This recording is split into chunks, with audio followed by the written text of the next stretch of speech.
All right, we are back again. Hello, Kick. Hello, Twitch. Hello, YouTube. Man, I'm a little tired, bro. Not gonna lie, I am a little tired. A little worn out. Good day at work. Beautiful day outside, even though the sun's probably going down now, or it's already been down. Man, how are you guys doing? We're into G85 with the Dino Dance. Let's get it. Actually, let me join you on that. Let me slap some Dino dances. In the chat. Sign of solidarity. Okay. Before we get started, Dubby. They've partnered with us, where I guess they've technically sponsored us. It is a great energy drink brand. I love this stuff, man. Just having this powdered energy drink ready to go if I ever need to make some. 0 sugar, no maltodextrin, no artificial dyes. It's 0 calories. It's interesting. Oh, if you are interested in acquiring some W for yourself, use the W command here over on Twitch. Link in the chat right now. That link will take you to W. Use my code BabblingBike if it doesn't auto put it in for you at checkout for 10% off. They have sample packs, multiple different flavors. The one I have right now is Push and Punch. I like that one a lot. If you're over on YouTube, link is in the description. Big shout out to W. All right, let's get into it. We're starting around 8 minutes.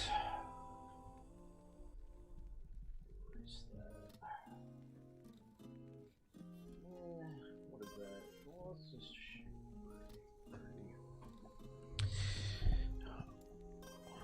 30. Okay. Yeah, so we've been playing this Forge Guard. We started him yesterday. We're in Monoliths now. The build is good, but it's very similar to this Paladin build I ran a little while ago. Very similar. I would like to try and like mess around with it, see if I can't get something like a Forge Strike.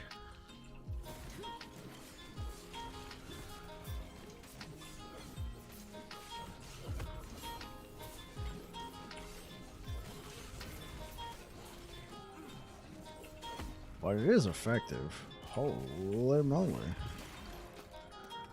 Let's take a look at this. What do we got on here? Can we seal this, or we can attempt to seal the void damage? We can attempt this. No, we can't. Gotta be a higher level. You're all having a good one today.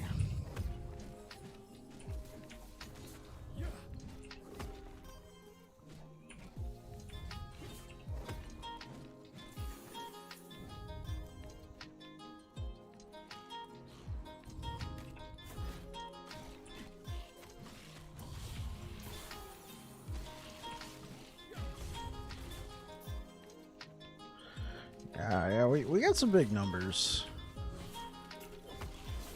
Now, obviously, the Titan Heart we have is definitely influencing that, but I think this will still be a good starter. Multi-strike Void Cleave will be a good starter for the new cycle coming up.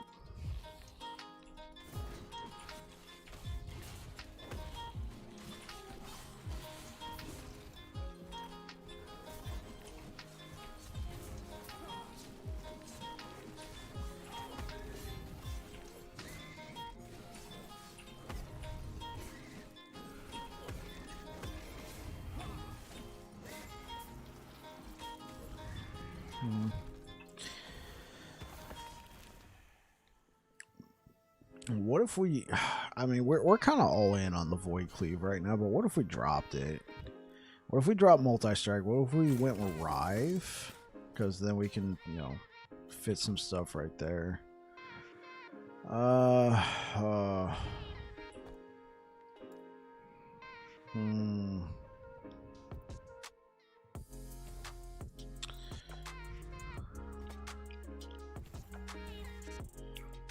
we go.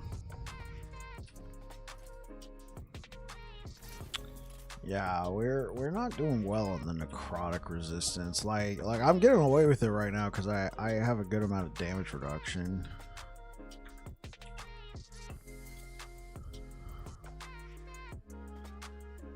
So how are we doing on poison resistance? We're almost there. We're not doing good on lightning.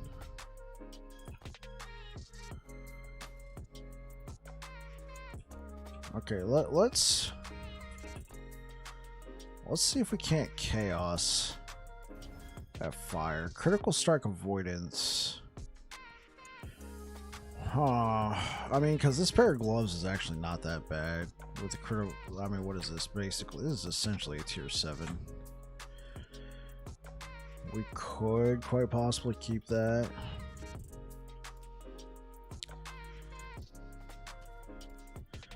Let's try and just throw a good massive chunk of necrotic resistance right there. 39%, yeah. Might dump bleeding heart. We have no fortune potential there. +1 to manifest armor. Let's get rid of that. So what do we got? We got plus 31 chance to. Okay. All right, let's keep it going. We're still early on.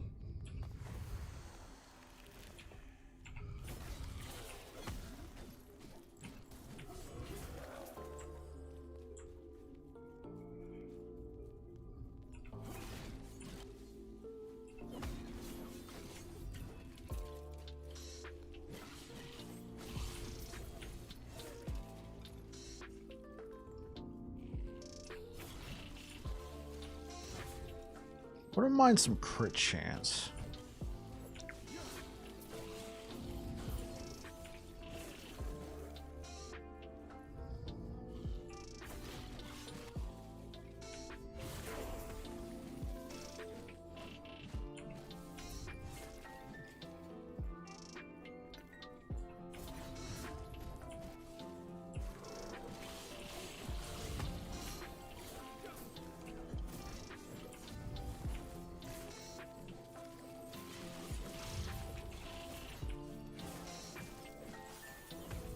You know what? Right now, Void's not even scaling with physical. I don't have it set up for that, right? Yeah, I need to go over here and grab these 3 points.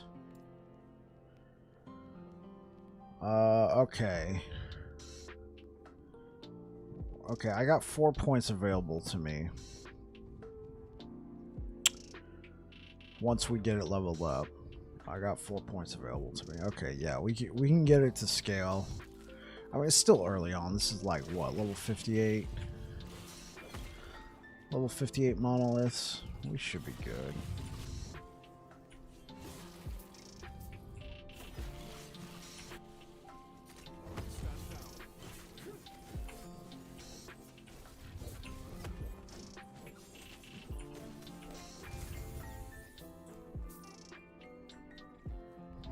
Oh, yeah. Jump out of this. Code of an Erased Sentinel. What are we getting on here? Oh, 56% cold. Oh. Oh, so what is that? That's a tier 6. Kind of a shame. Like the last one that had like a tier 7 nearly max poison, added poison damage. I'm like, really? Oh.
There we go.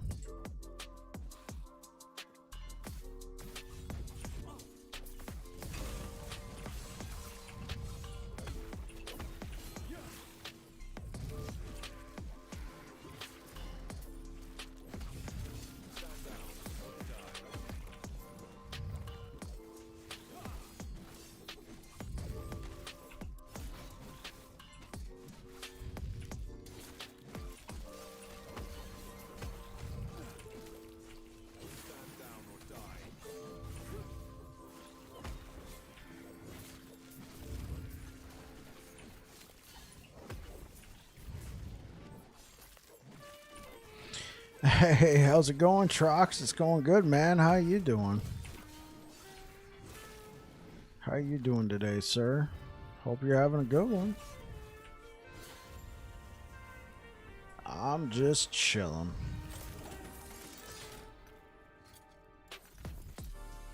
Big chilling. +1 to Forge Strike. All right, let's get it.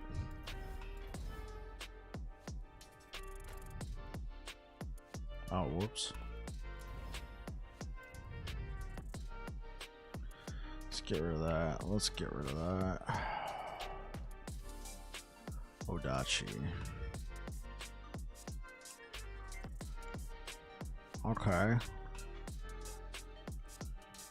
That 150% increased melee critical strike modifier. I'm pretty sure I got an exalted version of that. Doing good. Just finished putting the girlfriend's new PC together. Oh, that's what I'm talking about. What kind of build did you get her?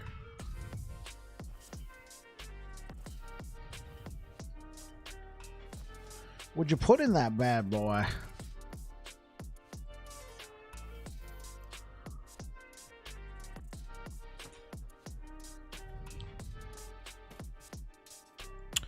Hey man, nice stream. Oh hey, what up, Wiggy Woo over on YouTube? How you doing? I don't think I've ever seen you before. Keep up the good work. Appreciate it. Appreciate it. Hope you're having a good one. Goncho 109 evening bike. Hey, what up, Goncho? How you doing? She got a Ryzen 7. Oh, nice. Ryzen 7's good. I'm pretty sure I got a Ryzen. Yeah, I got a Ryzen 7. I got a 5800X in the PC. Yeah, how you doing, Goncho? Appreciate the words of support, Wiggy Woo. Wiggy Woo over on YouTube. Now, if I pronounce it YouTube, over on you, Wiggy Woo over on YouTube. Ryzen 7, man. Yeah, Ryzen 7's good.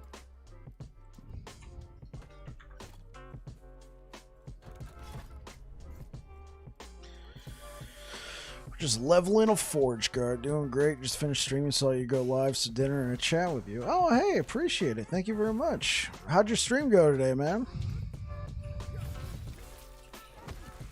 Were you streaming last Epoch?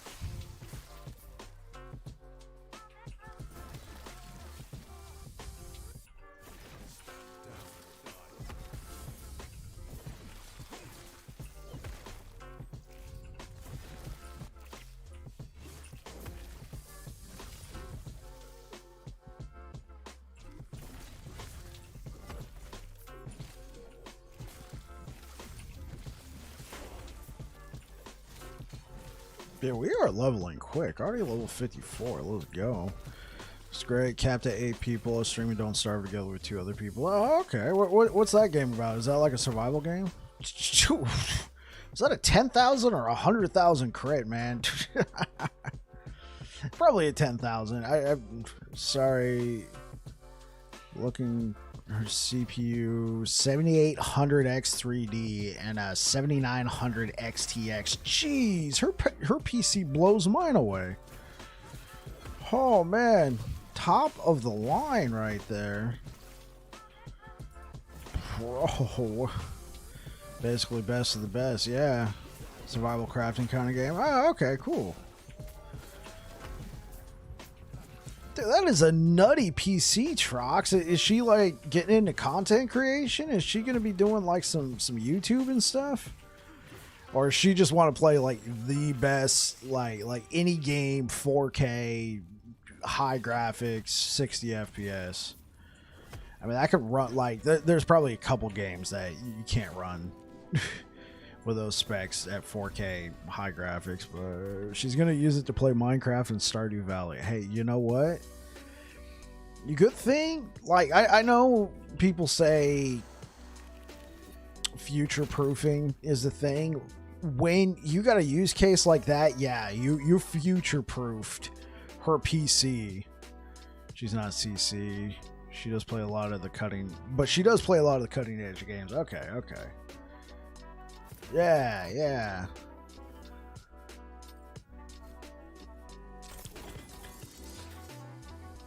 Well, that makes sense. But especially when you're playing games like, you know, Minecraft and Stardew Valley, a PC like that, you'll have to swap that out in like, what, 10 years? Lately Enshrouded, Power World, and a lot of Ark Survival. Okay, yeah, that's a good PC for that. I thought we had edited this. Oh, you know what? I didn't save it, did I? Update. Yeah, let's get rid of all those rares. Okay, so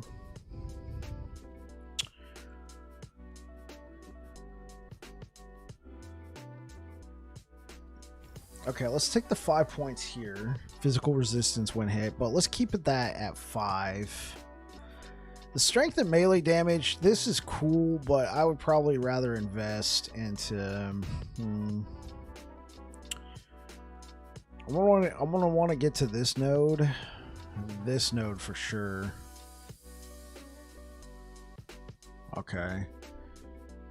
Yeah, it is money well spent for her. She's upgrading from an old i7 to GTX 1070. You see, you know, that was like a top of the line PC in 2016, 2015 even. And if she's upgrading now in the year 2024, bro, she really made her money stretch for sure. For sure, an old i7 and a 1070, those can still run a lot of games 1080p, medium to low graphics. Yeah, exactly. Exactly, but everything's probably going to be a little bit snappier. You got your driver support. Yeah, that's going to be good. It's going to be really good. Well done. Well done.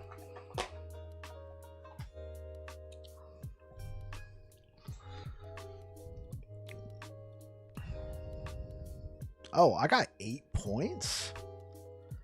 I just haven't been spending points now, have I? Okay, well, let's take that node. We took all 6 points there. If we can make it... Oh, I don't want to have to dip into the paladin tree too much.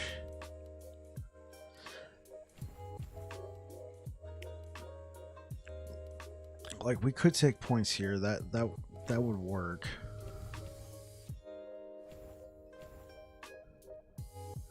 Okay, 7 points there. Then we can dip into that tree, and I think that's all I'm gonna dip is into that, and then eventually I'd want to drop this.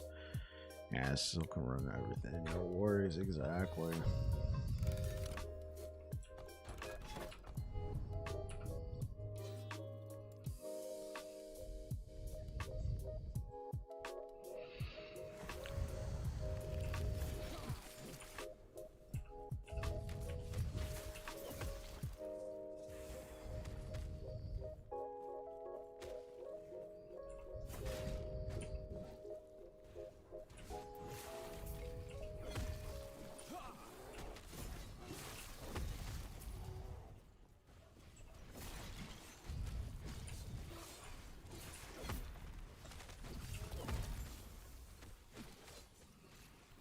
Enemies have a chance to dodge. Well, at this level...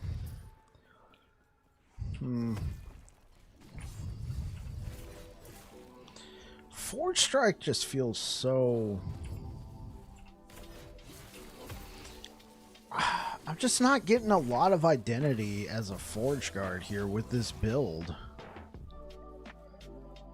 It's super powerful. Now, I don't know, like maybe we might be able to push like 200-300 corruption with this. You know, maybe 300 is a little high, but you know, 200 corruption I think is a good point to go off of.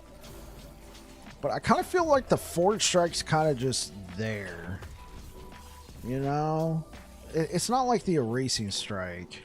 Because right now, the Void Cleave's doing all of the heavy lifting for us. Forge Strike's kind of like, woohoo, we threw a spear.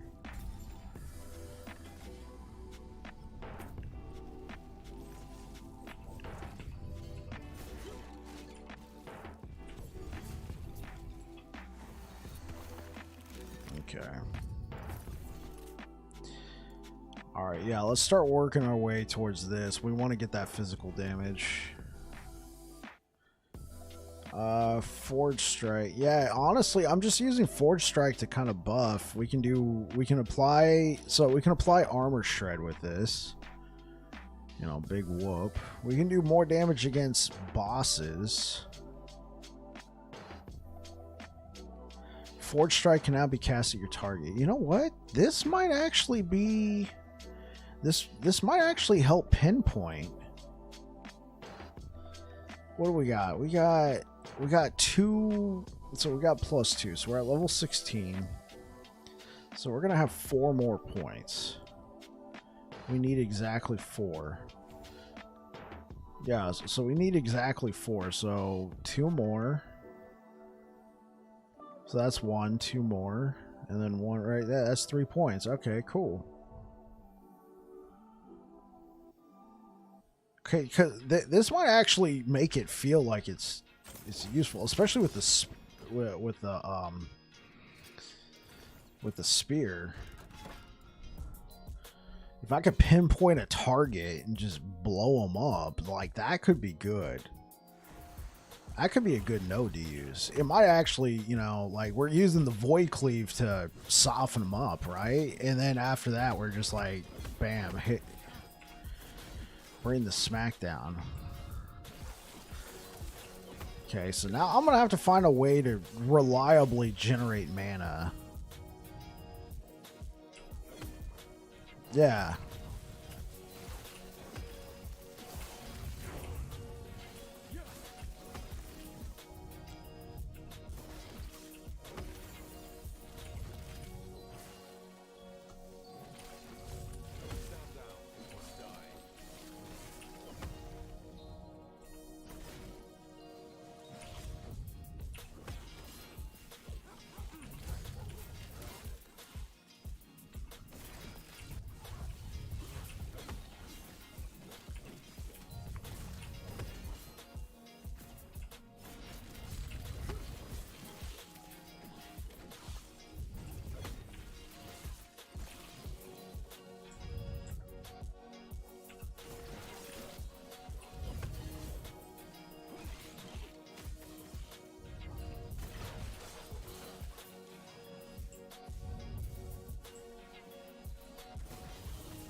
Okay.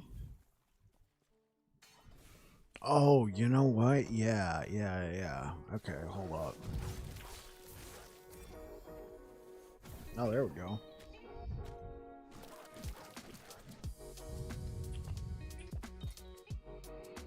Health, stun, chance, mana. Plus it gives us endurance. Alright, we'll probably play with that. Right now, this is pretty strong. We're getting a lot of attack speed out of the swaddling, plus the health and the critical strike avoidance. Only +2 on the attributes. Okay. Okay, we can start putting some points here.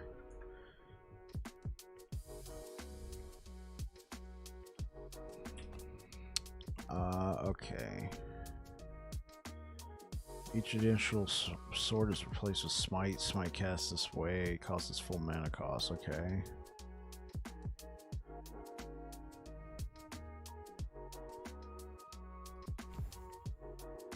stack duration. Yeah, let's take the stack duration. Let's take the global attack speed.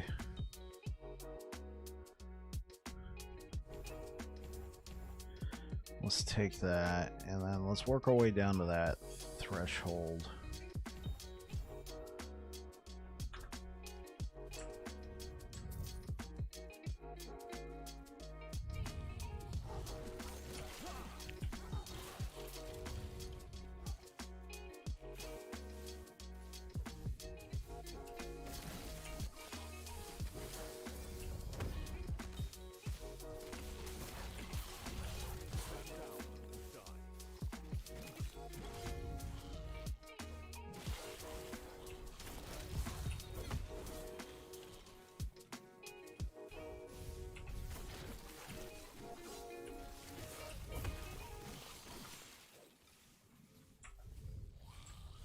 I love the movement speed.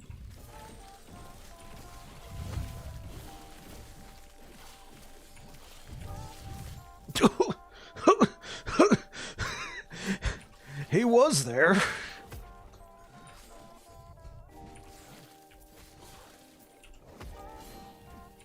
Dude, we don't even have crit chance on this weapon yet, man. Like how nutty is this gonna be once we get crit chance on here?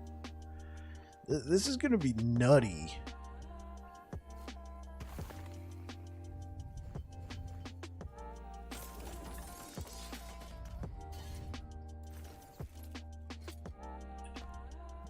Can we edit this? We can edit this now. Okay, so I was saying, let's take a chance and try and seal the void damage. We're not using... Oh, you know what, though?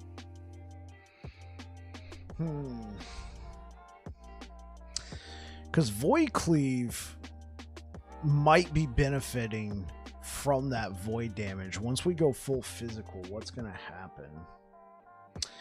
Well, I mean, we still get a 95% increased physical damage from here. We're not going to have this percentage. But if I could seal this... If I can seal this... I don't know if it's going to work. It worked. Oh, chat. Oh, chat. Oh. What a cock. Still 4% critical strike chance.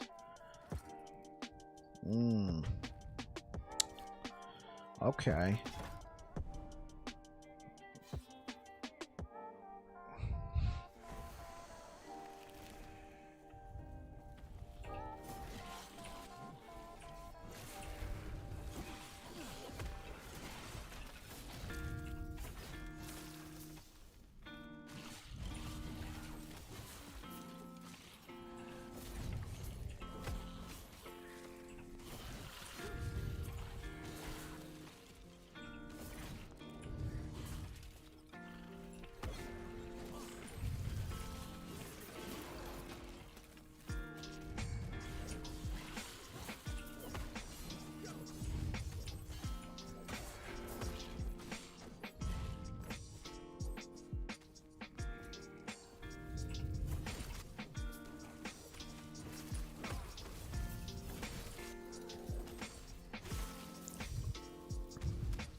$34,000 crit. Let's go.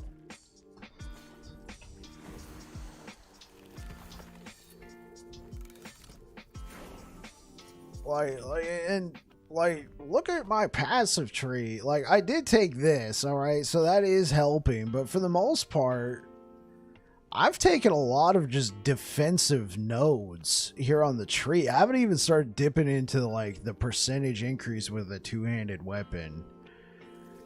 Like, I guess this is a... So we got this, you know, so this is a 17% critical strike multiplier. Like, we can dip into this. I'm holding off on this right now. I want to see what I can get out of the Forge Guard tree. I really want the build to kind of have at least a Forge Guard element.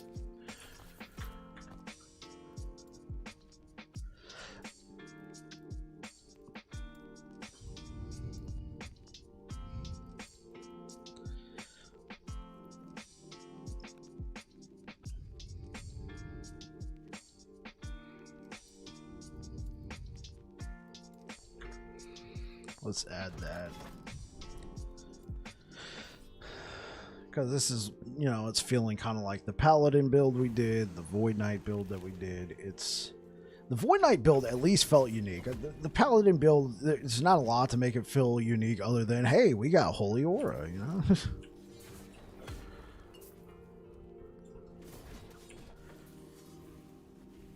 This has more been a tour of, I created this cool build on Void Knight. Let's see if it works on the other Sentinel classes. And so far, other than the Erasing Strike, yeah, it does.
Oh,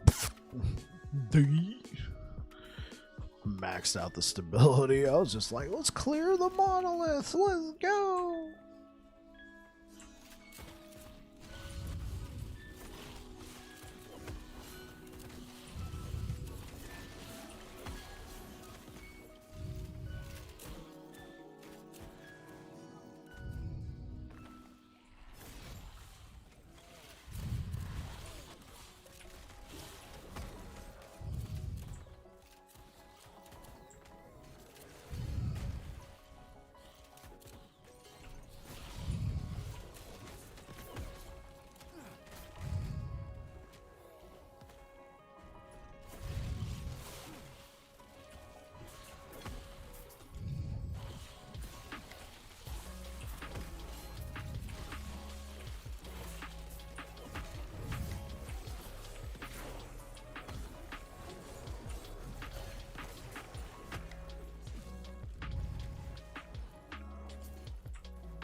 Joker Streets.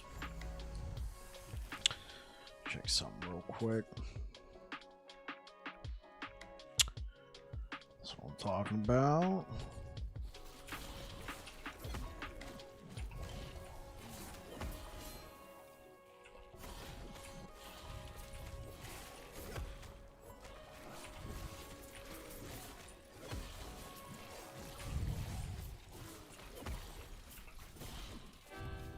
Okay.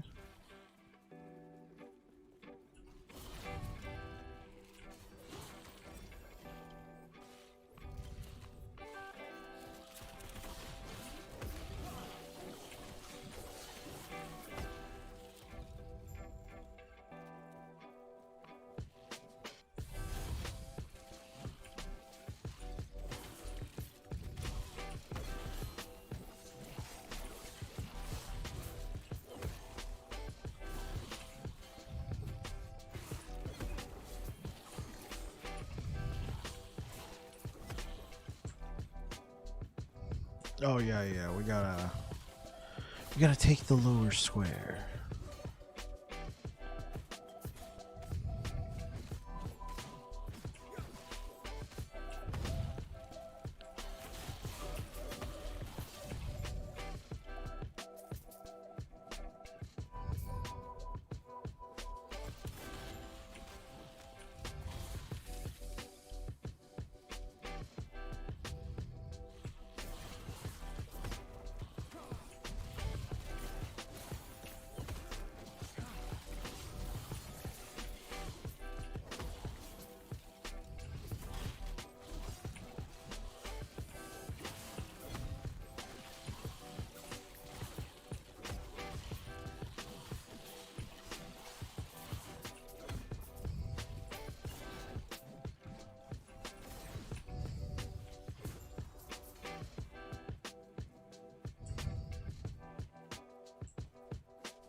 Defeat the Imperial Commander. Oh, this is probably him right here, right?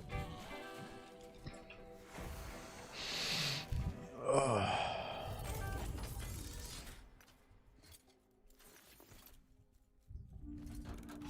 Okay, let's level these up. Loses the Void tag. Okay, so we were doing 50% fire, so now we're not going to scale with void damage at all. So we're going to lose damage here for a little bit until we can get it to scale with physical.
Okay, cool.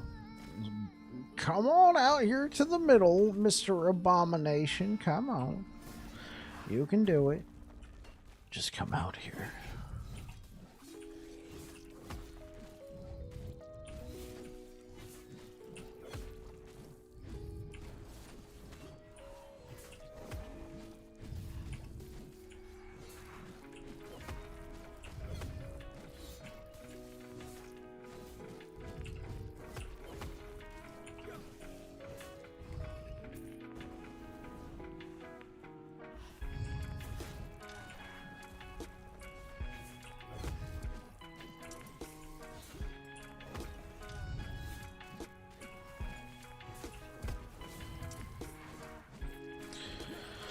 That was the problem. Playing super aggressive like that.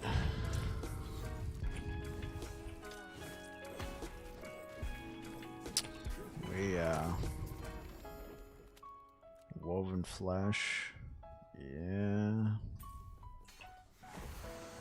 Oh wait, yeah. We almost bonked that.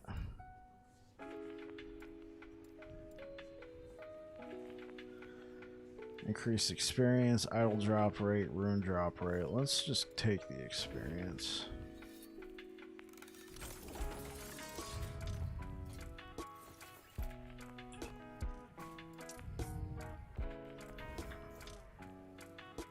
Oh yeah.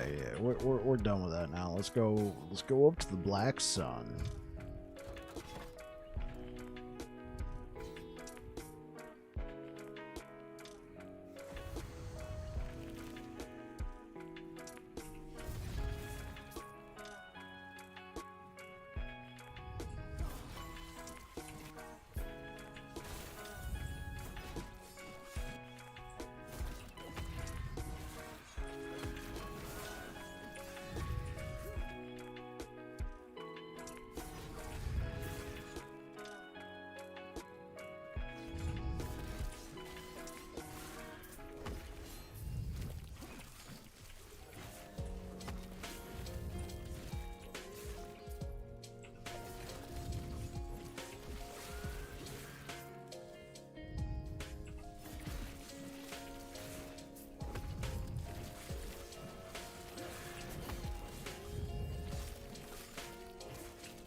Give me that sweet loot.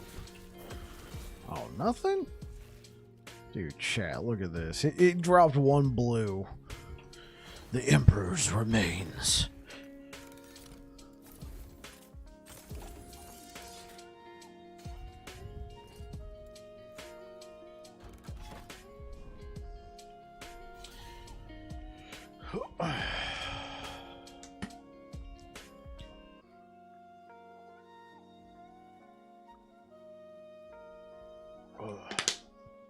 Dubby.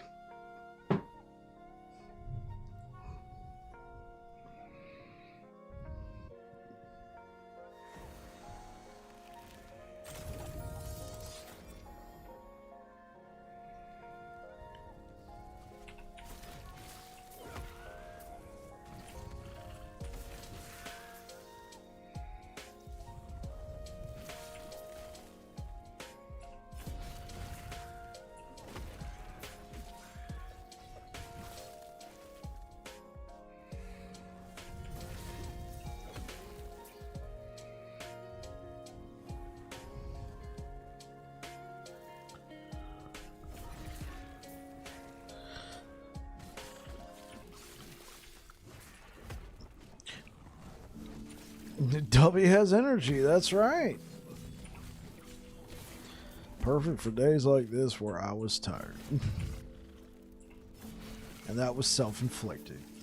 Because Bike decided to stay up and drink a bunch of whiskey. Yes, I know. I'm not 25 anymore. But it was good.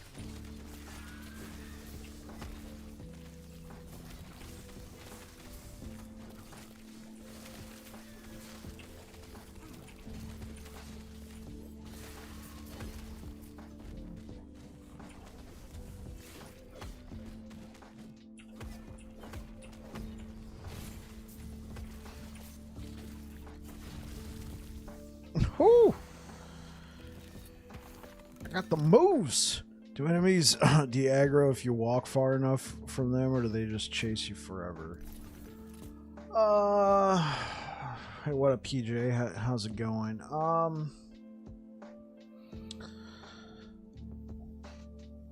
That's a good question. Because most of the time I just run past stuff. Oh my god, did you really put a pair of sunglasses on a burger? Renda G over on Twitch chat. Let's give it a try, PJ. Let's see. Oh, should make that a double, right? Hey, what up, enemies? What's up, guys?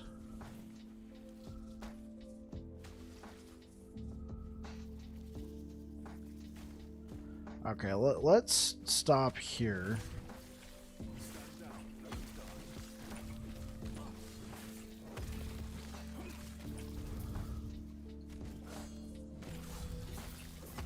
Okay, let's see how many. Looks like they were. Looks like these worms were already running back, PJ.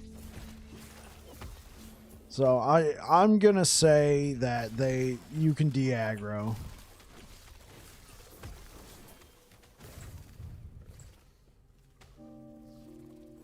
Most of the time, though, when I'm just clearing monoliths, I'm just running through enemies. Like, I'll kill a few packs, I'll gather up a few bit.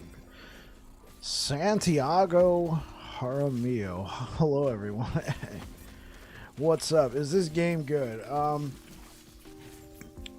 In my opinion, yes, but that's always going to come down to a matter of opinion and preference. If you like Diablo, particularly Diablo 2, Diablo 3, or just anything, or maybe you're playing Diablo 4 and you want some more from it, this game's going to fit that.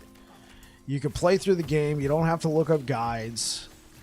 The game has an in-game guide for terminologies and stuff. I'd say the game's very good, yes. Haven't played it yet. I'm going to say yes, the game is good. Yeah, I was looking. I'm closing in on 500 hours. When I booted up today, I was at 467 hours. So when you're playing through the game and maybe you come across something you don't really understand 100%, like what does penetration do? Oh, it's a combat mechanic. It pops up under this. Oh, so what does penetrations do? Penetrations subtract from resistances, causing a source of damage to deal more damage. Penetration applies after resistances are capped at 75% and can reduce resistances to negative values. For example, 30% lightning penetration against 20% lightning resistance will result in minus 10 lightning resistance. All enemies gain 1% penetration per level, up to a maximum of 75%. So I can learn the terminologies. You can just play through the game, especially if you already have knowledge of action RPGs. Like, that can definitely behoove you. There's plenty of guides out there, but I feel like you can play through this game without needing a spreadsheet.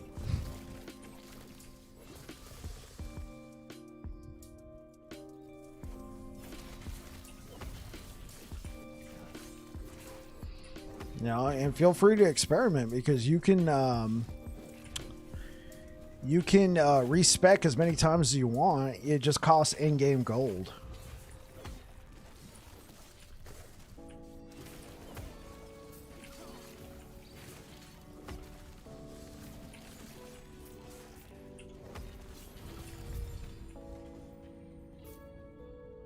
Man, we are moving and grooving here.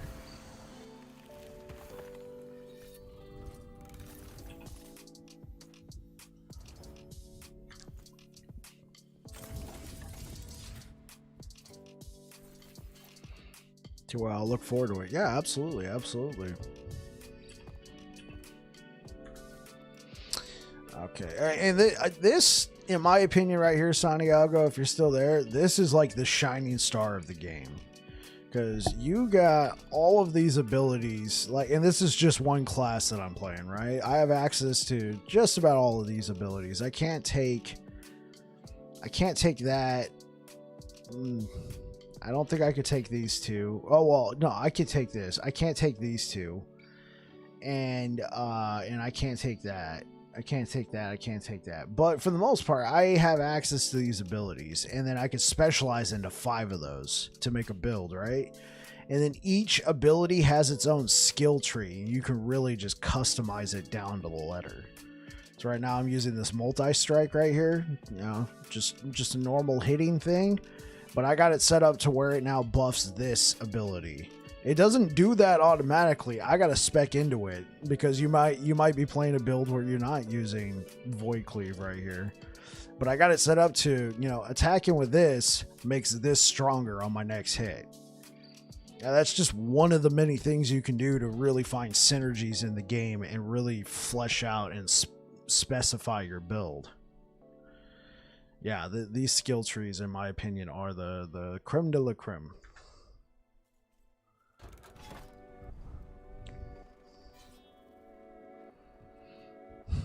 Yeah. I love that when you choose a master, you can still add points to the other ones for a little bit. Yeah, to borrow, to help flesh out your build. They're not completely cut off from you.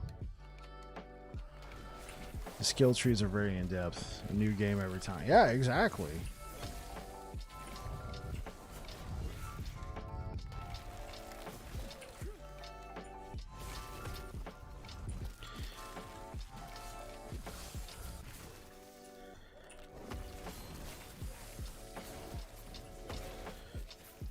And for those who maybe you're not aware and you're maybe over in Twitch chat or maybe you're over on YouTube, I am streaming to both YouTube and Twitch and Kick for that matter, but it's not a lot in Kick. So if you ever see me talking to somebody and they're not popping up in chat, you might want to look down here in this corner, like right over here on your screen. They don't sit there permanently, but you can possibly see what somebody's saying. What is the most annoying thing about the game? Whether it's really hard to get material you need or something that just frustrates you. What is the most annoying thing about the game?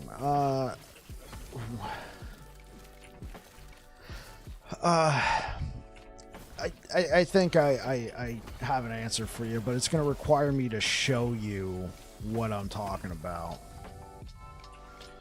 And it's a minor annoyance. It's not like this is game breaking. And what's also nice is you don't need a master's degree 10 of PoE. PoE is also, I mean, PoE is in depth, but it's also a victim of being very successful. You got years upon years of content and systems that have been developed that are in place. It makes new player onboarding really difficult with the game. Okay, so PJ.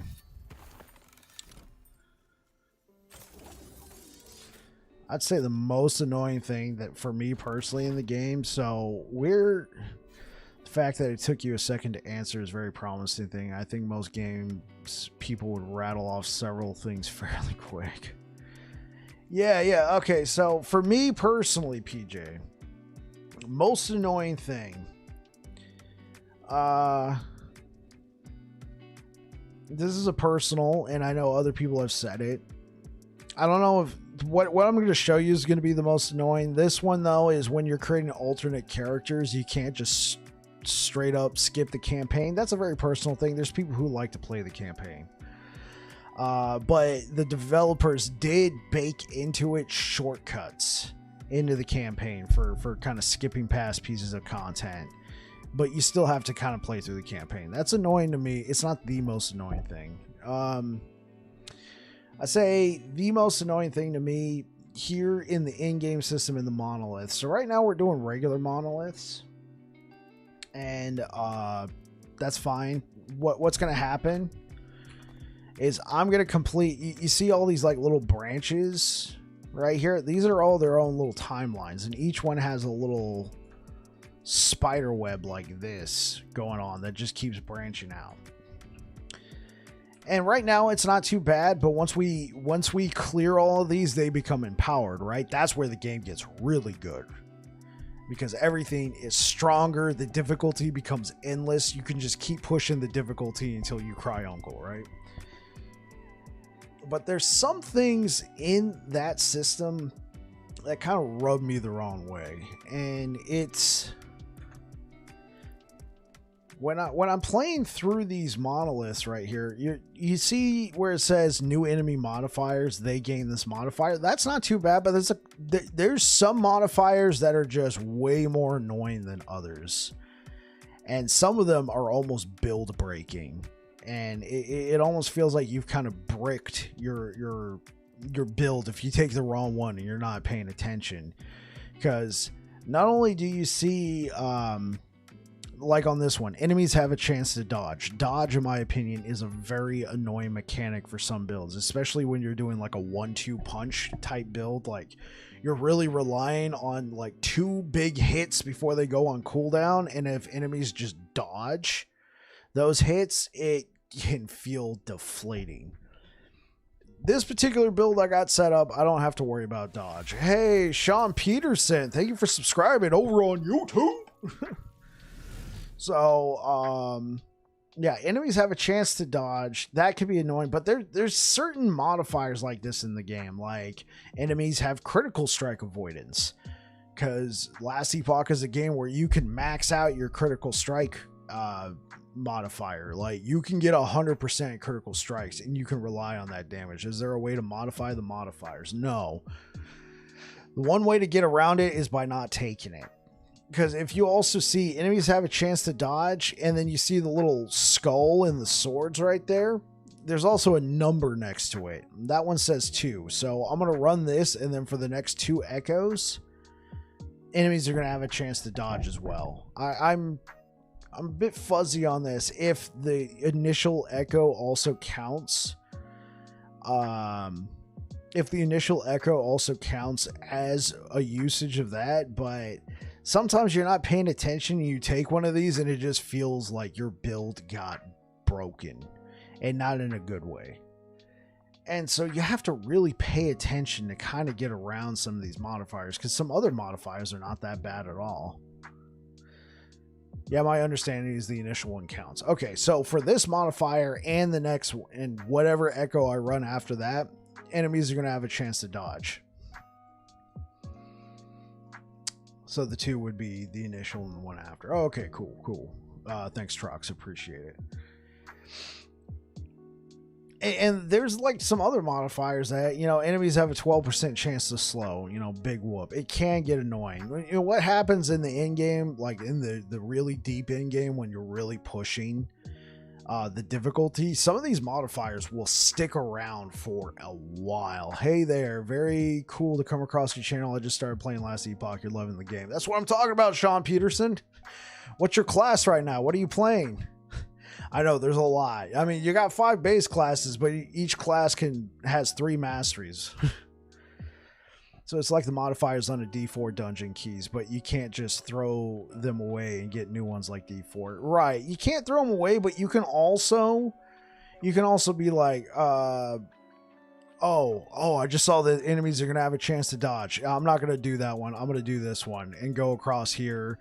And because once I do this node right here, more nodes will pop up, right? And so I might be able to, like, because right now what we're looking at, you see that little gold on there? If I complete this, the reward for completing this echo is going to be a pile of gold. What about PvP? There is no PvP in the game. The developers have said that they might be interested in adding it. I personally, since the game was built as a PvE game, if they add PvP, they should just add it, and then maybe some minor balance tweaks, but I do not want to see them nerfing gear that was designed for PvE to accommodate a subset of players in the PvP environment. That's a personal thing, but yeah, right now there's no PvP in the game. My biggest complaint for the game is there's no way to modify the cursor to make it more noticeable. I'm constantly losing my cursor.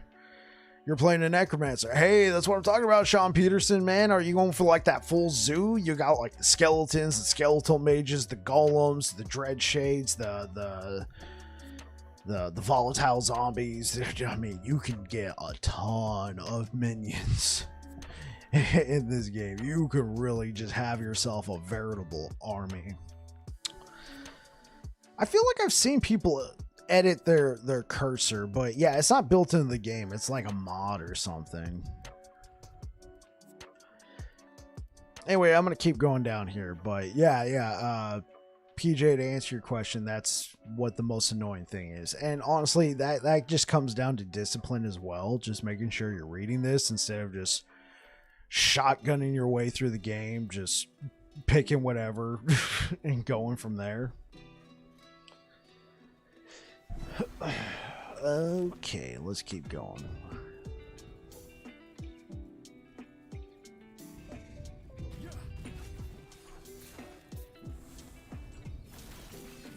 I think I missed Goncho. Also being able to hold items for other builds you have is huge as well. Yeah.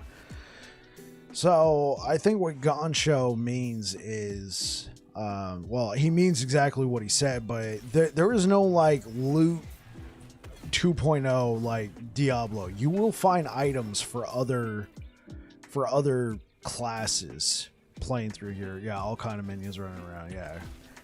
And what that does is make you go, huh, I just found this really cool sword. I think it'll be really good for this sentinel, because right now I'm playing this mage. He doesn't use swords. And then you set it off to the side, and then you got a piece of gear for when you go run a sentinel or a primalist or whatever. I forgot they mentioned a program you can use on their Discord to modify the cursor. Yeah, but I think I know what you mean, Trox. That's like a program you have to install. Yes, the aspect of fantastic moving, looting around to the other classes you have. Yeah,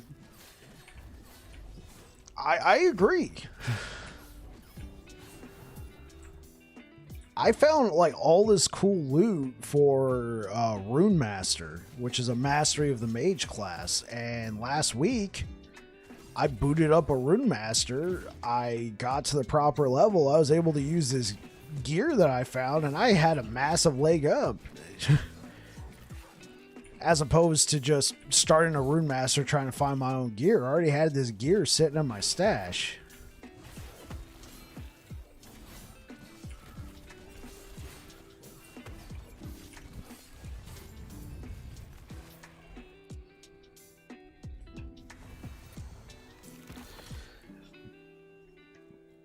Another really nice thing about the game is you have a ton of stash tabs. I mean, you have to buy them with in-game gold, but you can completely customize.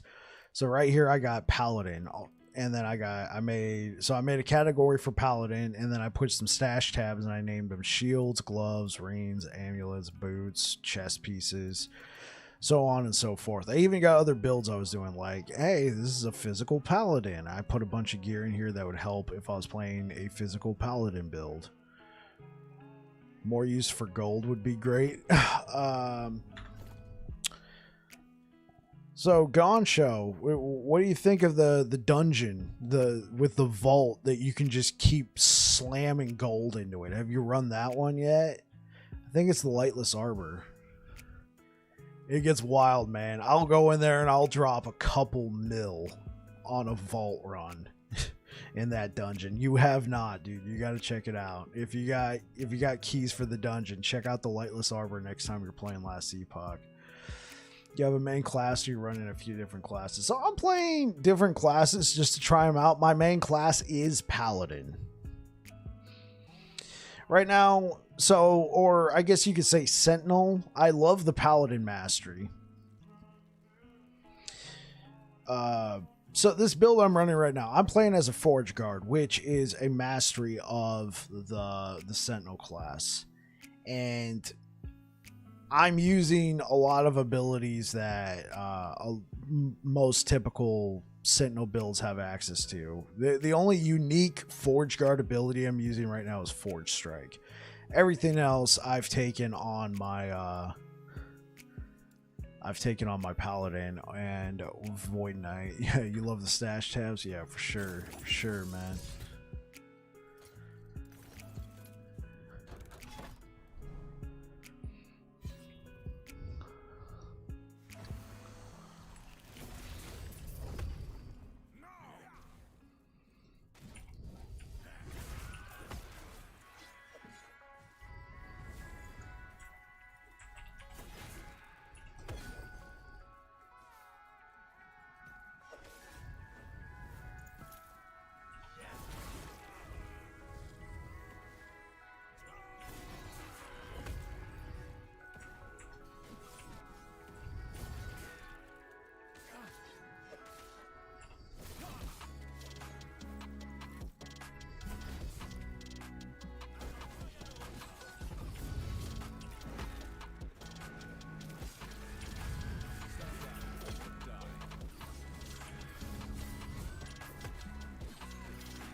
Okay, we got 5 points. Well, I could put 5 points here. I'm trying to get to this, so let's just put 5 points there.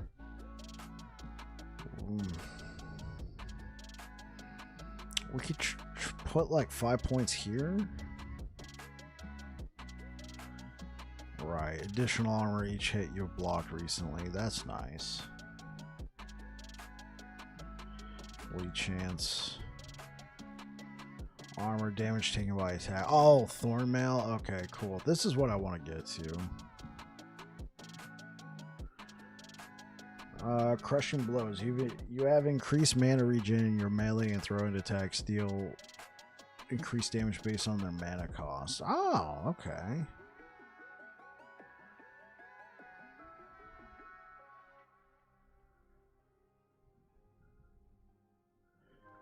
Anvil and hammer stance, okay.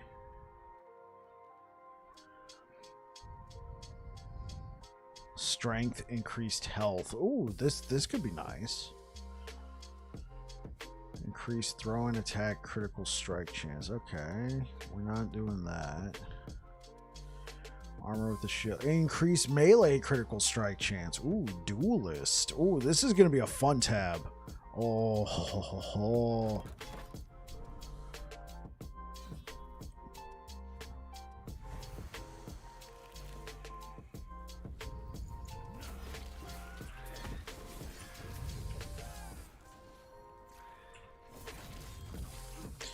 I'm pumped for the release. Are you open for the PoE style hideouts, or maybe guild house would be cool? Yeah, that could be cool. I'm not very well versed in Path of Exile. I played it once. I went in completely blind. I knew nothing. I was starting to get a little overwhelmed. Also, I wasn't too thrilled over the system. I got to the point where I wanted to upgrade my gear. I had abilities inside of my chest piece and stuff, and I really liked the build I had going on, but then I was like, well, I have to upgrade my gear. I'm using the same gear I've been using since like level 5, right? And I was like level 40 or something at the time, and so I couldn't find any gear that can match the same nodes I was using, so I could keep using my same abilities. And now I know people have said, well, you can edit gear with certain items. That wasn't very apparent to me in the game at that time. And even if it was, I felt like it was a bit of a chore just to keep using the same abilities. And so I put the game down. It was also starting to get to that point where there was a lot of stuff to keep track of in the game. It was getting a little overwhelming for me. So, yeah, that's what I ended up doing with Path of Exile. So I didn't really experience too much of the hideouts or anything. I think that could be a welcome addition to Last Epoch.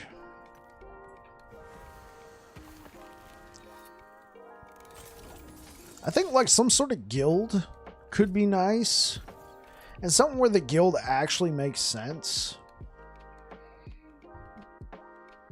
Because I don't want to ostracize people who play SSF, who play strictly solo. It would make it feel like they're losing out. But at the same time, in Diablo 4, the guild simply felt like expanded friends list. That's just about it. And in this game, you do have friends lists. You can straight up just invite people to your party without having to add them to your friends list. I got a fair amount of people on here. Wait, there's Reaper Sage. Alright.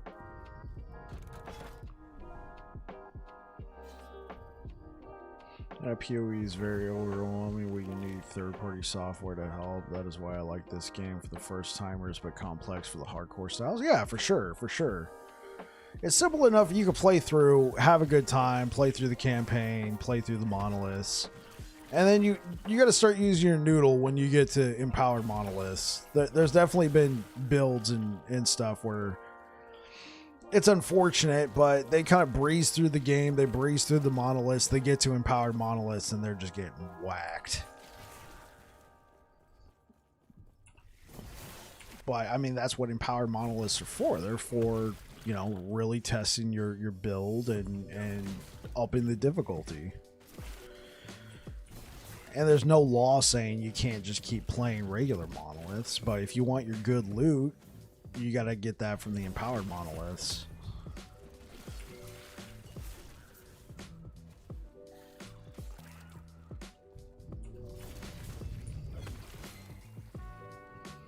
Oh, it's really unfortunate.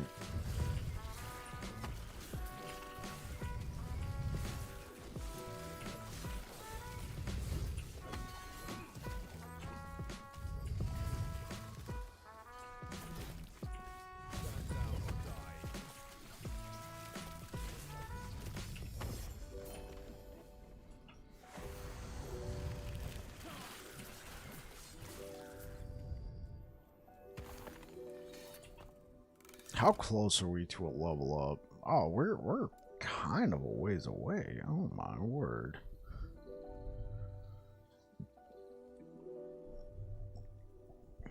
Okay, so this could be a way to generate mana. I don't know if I want to invest into that. Got our attack speed. We could keep pumping here. We could also dip down into here. But this right here, Forge Strike consumes all stacks of armament to summon additional forged weapons. That's not something I want to do. So let's do that one with the initial strike.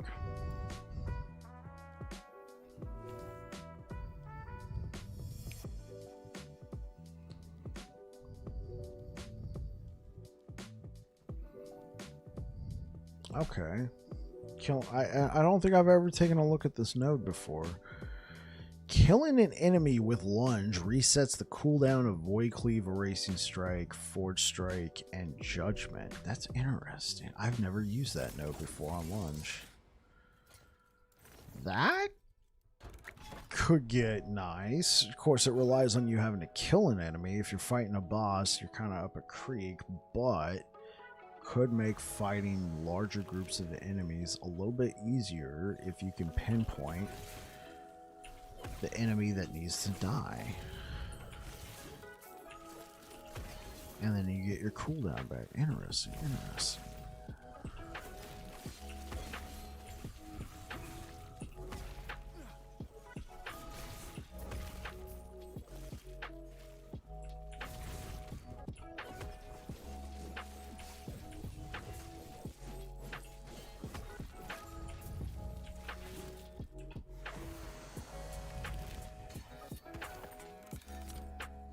I gotta go sell these.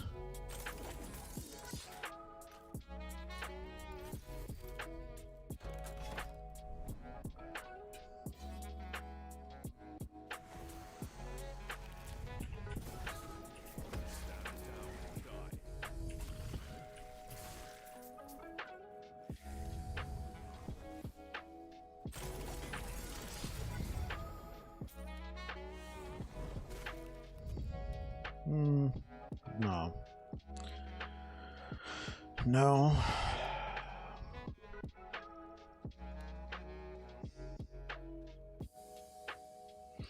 Could be fun. Could be fun.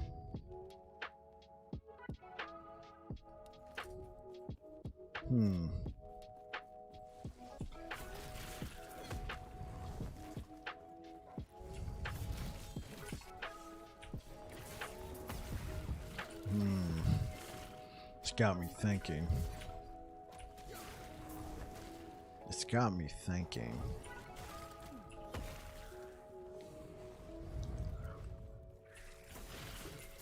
Oh no, it wouldn't work. You can't use that with Void Cleave. Okay, well, so what if we drop Void Cleave? I'm pretty sure Forge Strike doesn't have any such. It's got me thinking, chat. It's got me thinking hardcore. What if? Okay, I'll show you guys what I'm thinking in a moment.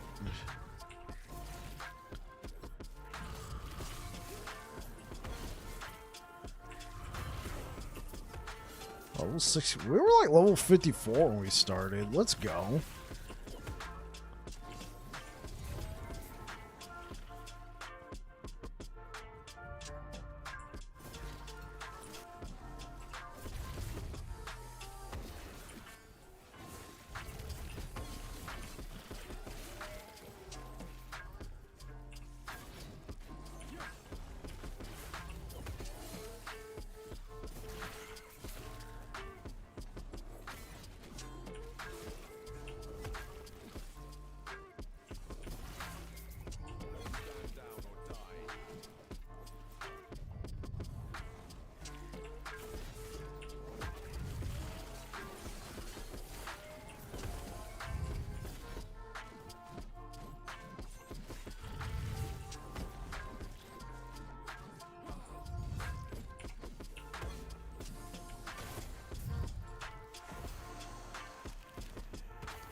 Okay. So what I'm thinking. So I picked up this. Where is it? Oh yeah, it's right here. So I picked up this thing, Warrior's Giant Club of Conquest. We get the extra damage, the percentage, and the melee physical damage. Now Void Knight, Void Cleave does require a two-handed sword or axe. So using that club would mean we can't use Void Cleave. But what if we, instead of going for, so we took this node, Blade Master, to get the attack speed, right? But what if we dropped this and we took this node right down here? We invested some points. We got Mail Crusher. Mace and Scepter increase damage. This is considered a mace. Even though it's a club, it's considered a mace. So we would lose our attack speed bonus. We would have to drop Void Cleave. But what if we just buffed the ever-living snot out of Forge Strike? I'm not a big fan of the spear, but I mean, it's 100% critical multiplier with the spear. See, converts to a polearm if you also have put to the sword node, but look,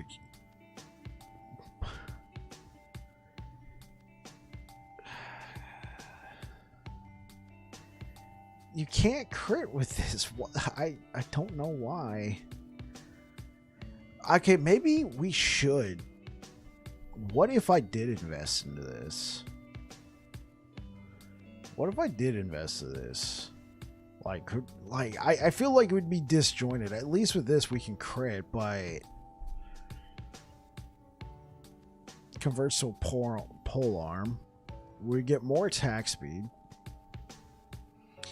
and we would lose our critical multiplier, but then we would get physical penetration for bleed, and then we could pick up more with Serrated Blade. It could make our bleed do a lot more damage, because like right now, Forge Strike's not doing a lot on its own.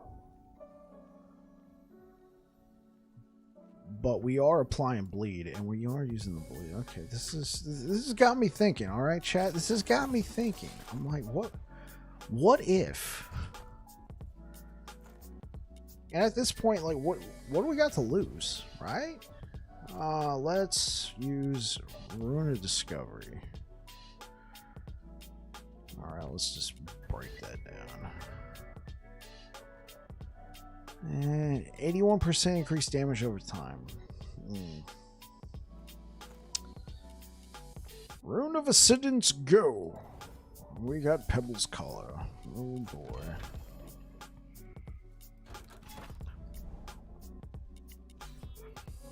It's got me thinking.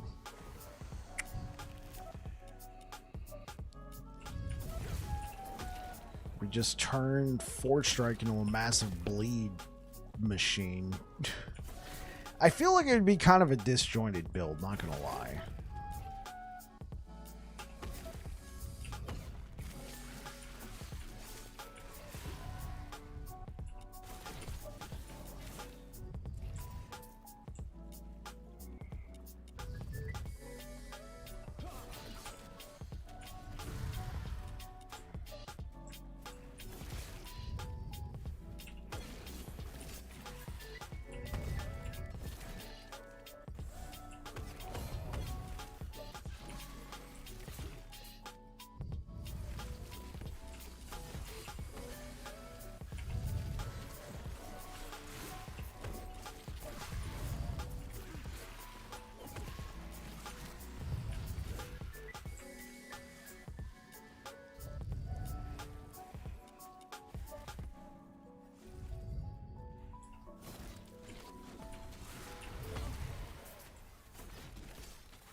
another level up. Let's go.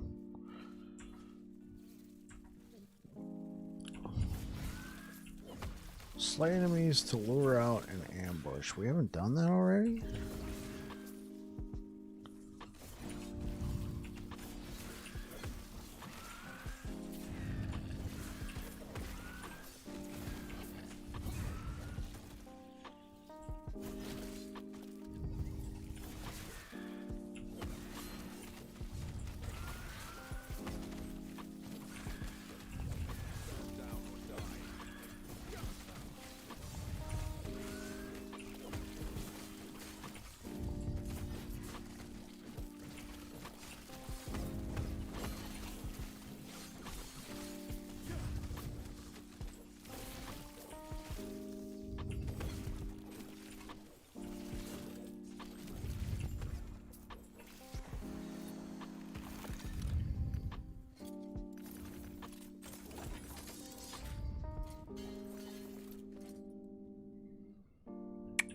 Yeah, we can edit this.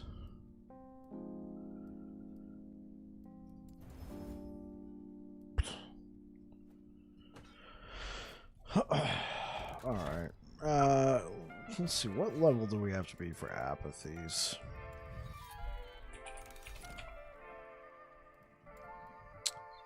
Level 65. Oh, well, we're close. Chance to chill on here, though. Pretty sure my good apathies maw is on my Void Knight right now. Yeah.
Plus 12 physical melee damage of wielding a sword. Let's just pick all of this up and let's break all of it down.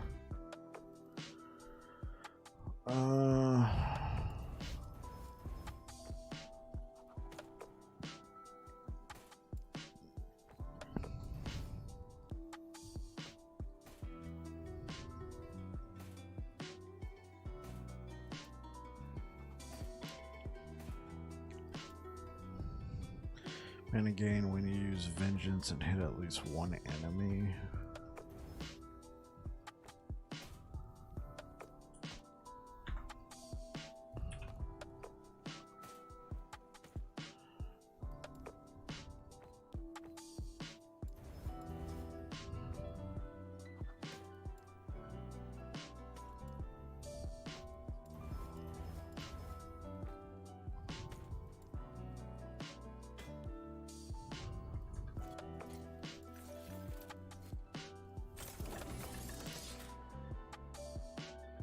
%chance to bleed if wielding an axe.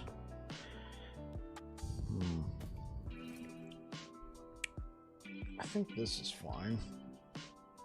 What we already have.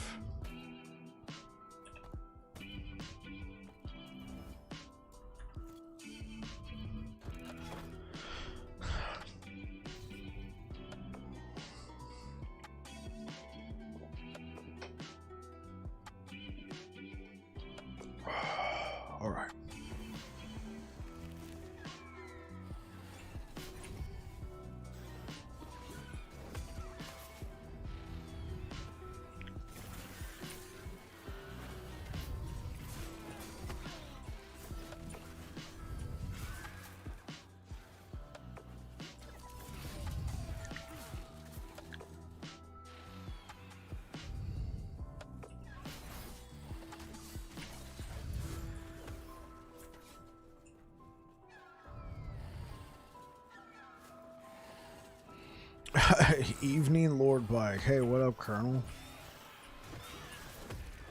How you doing, man? How you been? What you been up to, Colonel?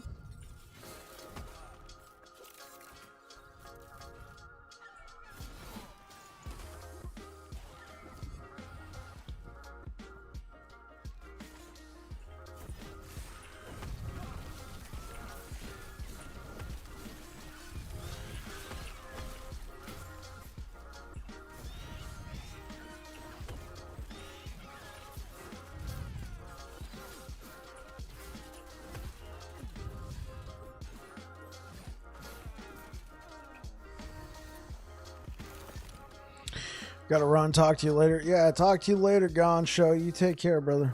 I'm back home. Had to go back to you know where for a bit. Oh, sorry to hear that, man.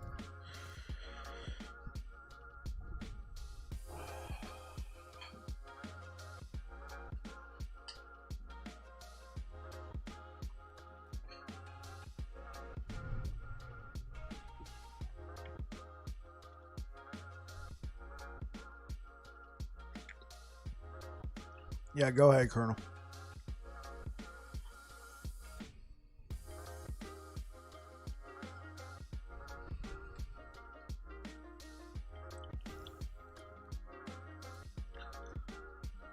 There we go.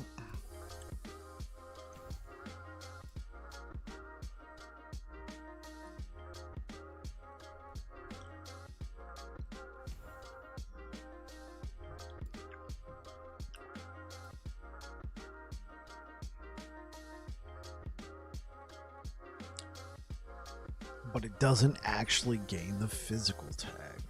Damn.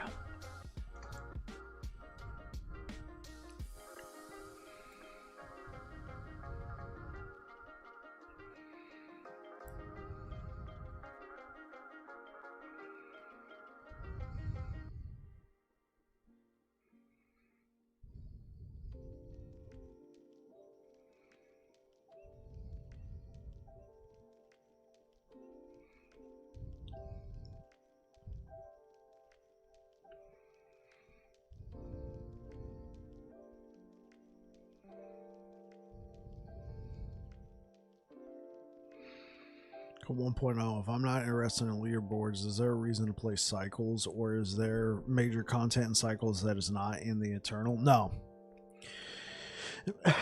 On the 1.0 release, the devs have already said that all content coming to the cycle is also coming to the Eternal / Legacy realm. So there's no need to get into there. Yeah, the main thing is going to be the leaderboard wipe. Especially somebody like you, Colonel, who hasn't had a lot of time to play lately, and you know every time you get to play, it's pretty valuable. You know, you get like an hour in here and there. Having to start all over again, I can understand, is pretty daunting. So you don't have to worry about that. You can just keep playing in the regular. Now, people like me and probably a lot of other content creators will be in the cycle. So if you were like hoping to come play with any of us, you might need a cycle character, but yeah, there's no reason. You can just stick with your sorcerer.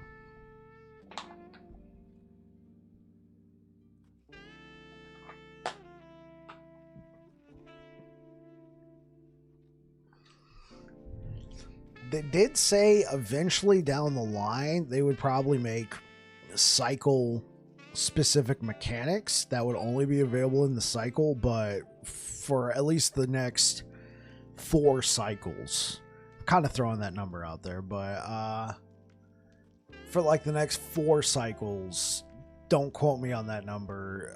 All content that would be coming to the cycle is also coming to the Legacy realm. I figured you would be a straight shooter. Yeah, you already know what I'm doing, man. I got my eyes set on that leaderboard. Kind of like Diablo, yeah. Oh, shoot. I did the wrong thing again. I'm probably going to have an SSF character and then a regular character. I am taking 2 weeks off for the release, so I can I can probably have pretty fleshed out SSF and regular content. So the trade in the cough will be in the Eternal? Yes. At the start, it will be. Which is going to be wild, because you're going to already have people who have completed the campaign. They're going to have characters. They can just go straight into trading. They go and pledge themselves. They go talk to Zarek or whatever, and then they can just go pledge themselves immediately. They can jump straight into the content.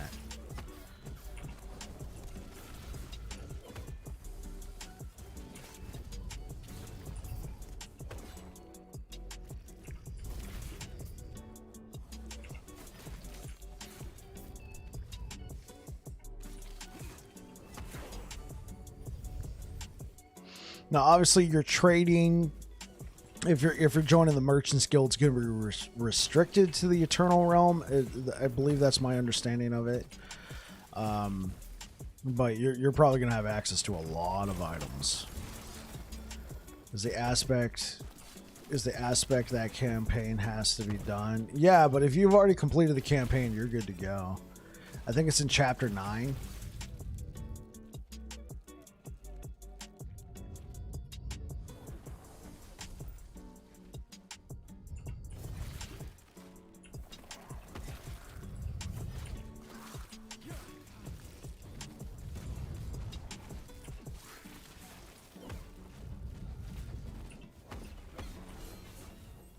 Okay, TY, yeah.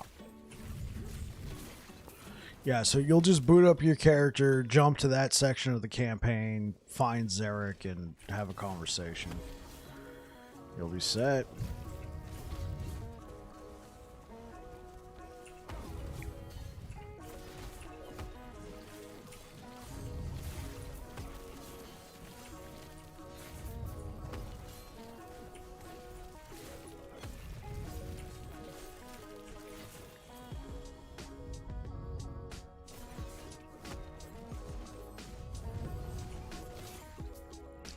How you liking this tune you're playing? Forge Guard seems cool. The thing is, I went with a build I already knew that I'd started and really made a very solid Void Knight version that used like a Racing Strike. Then I made a Paladin version. Obviously, Paladin didn't have a Racing Strike, so I put all the power into Void Cleave. So I'm doing the same thing for Forge Guard, but I feel like there's not a lot of Forge Guard identity here. As a result, I have Forge Strike, but it feels like tacked on. It doesn't feel like it's complementing the build in any real way.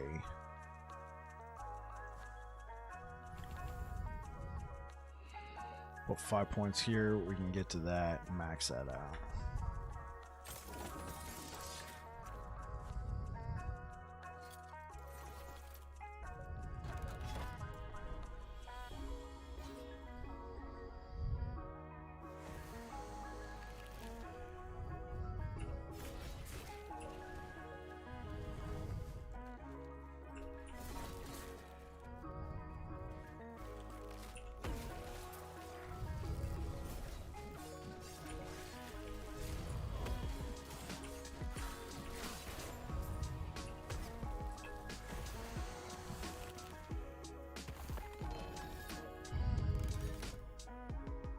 Sure.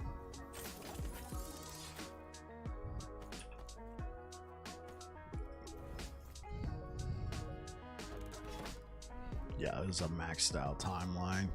I've been paying attention. I haven't been clearing the quests.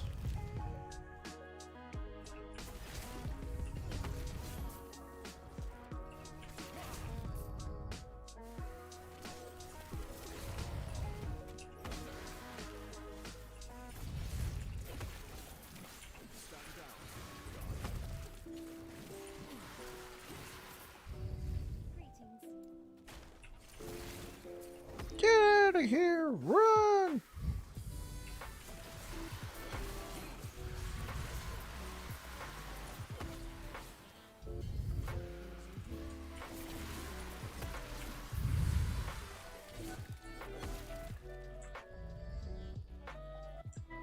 I guess my fruit stand. Oh, this is the one.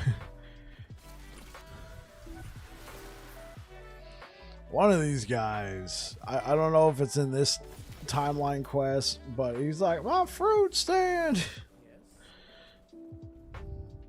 I don't think it's this one. It's probably in the Lagon timeline. It's freaking hilarious. Everything's burning and everybody's dying. And he's like, my fruit stand.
Oh!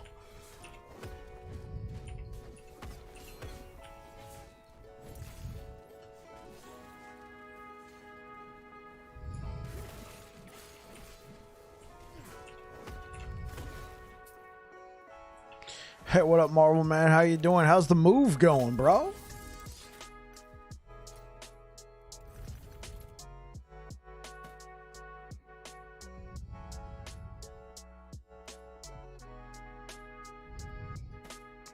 Packing a box. Oh, packing a box a night. That's what I'm talking about, man. Very happy for you and your family, man. That's going to be awesome. You guys going to be in the new house by the time? No, wait. I think you said March. So you'll probably still be at the old house before release, right?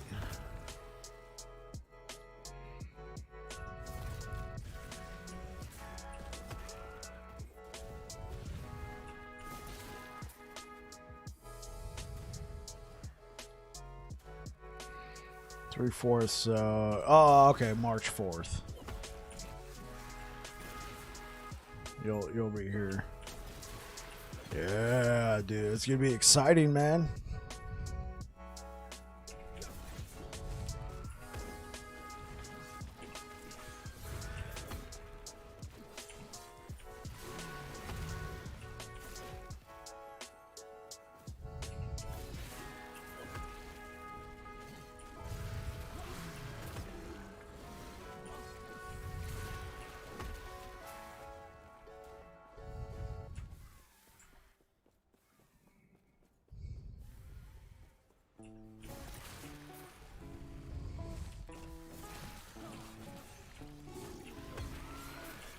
Don't know what the new skills are. Oh, like for Warlock.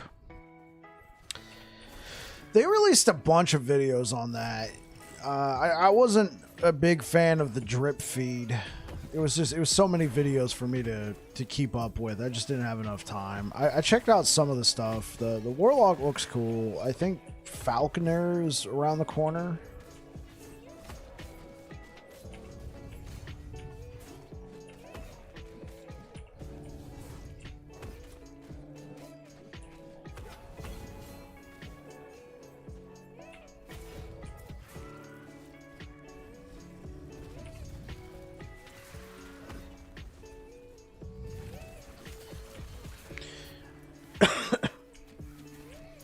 Maxwell released the passive tree. Oh, sweet.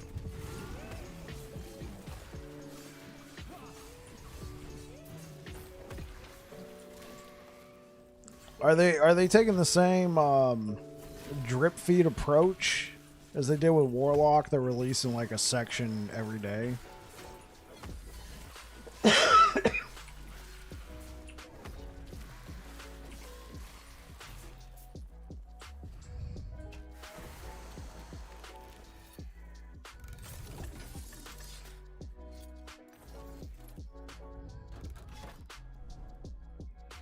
No release on 288, I think, is what's happening. So yeah. Oh my gosh. Well, I think that was the day they announced that information on the Falconer was going to be learned. So that early. So what we're getting here in January, I think, is just bonus.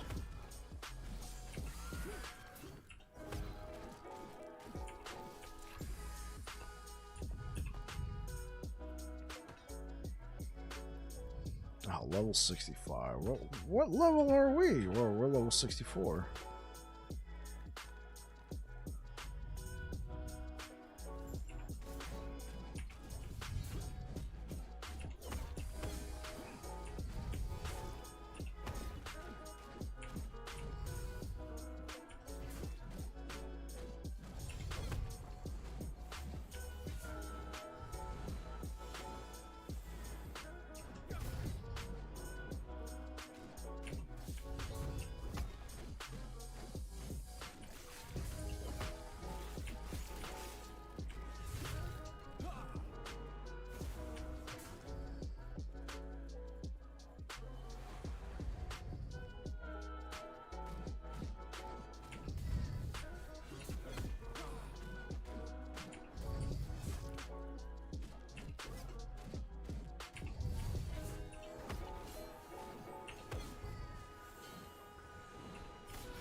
Void resistance, health gain. Let's do void resistance. Yep. So that puts us at cap.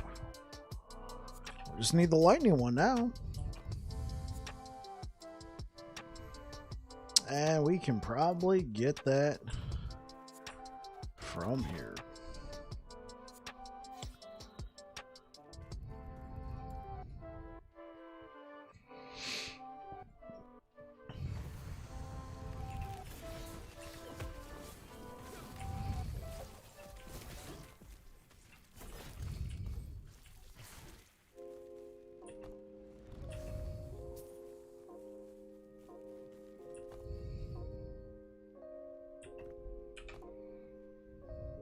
One unspent point. Here we go.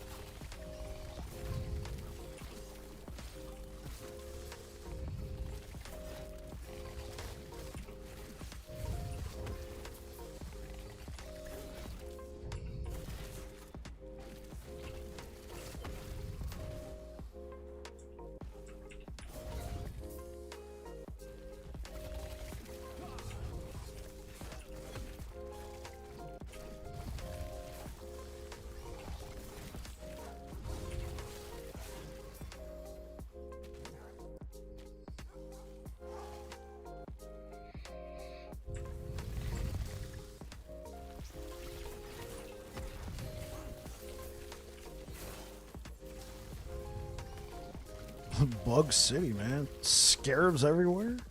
In the ice place?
Okay. I gotta set up my my loot filter. Make sure I'm finding them sweet tier 7s.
That's another ambush.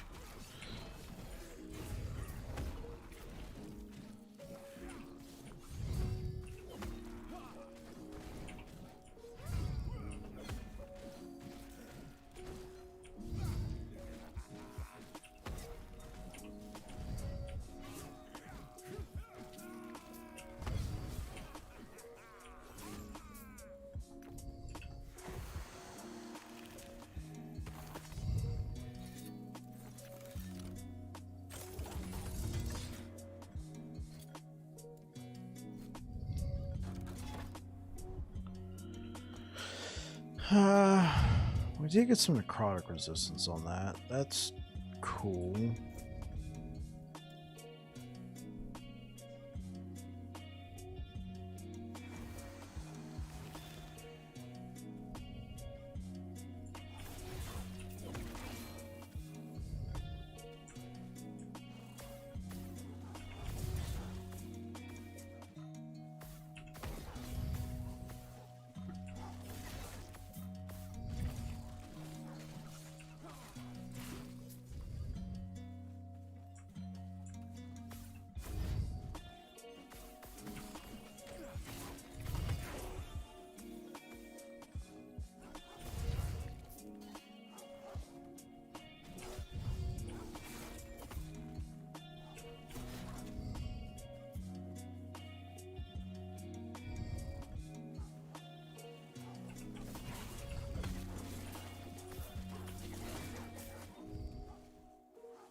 Okay, cool.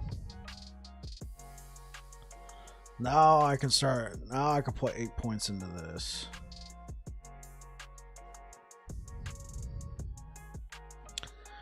I could get a bleed chance out of that, but no thanks. Increased damage per 1 mana cost. No. Because I'd rather put 8 points here, try and get out over here, grab this, and then go down directly into that. Put 6 points, 8 points.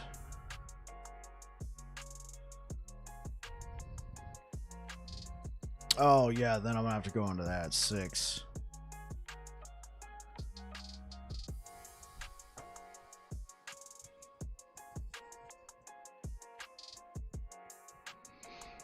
Less damage taken over time. Oh, okay. This can be a good one. Liquid Iron.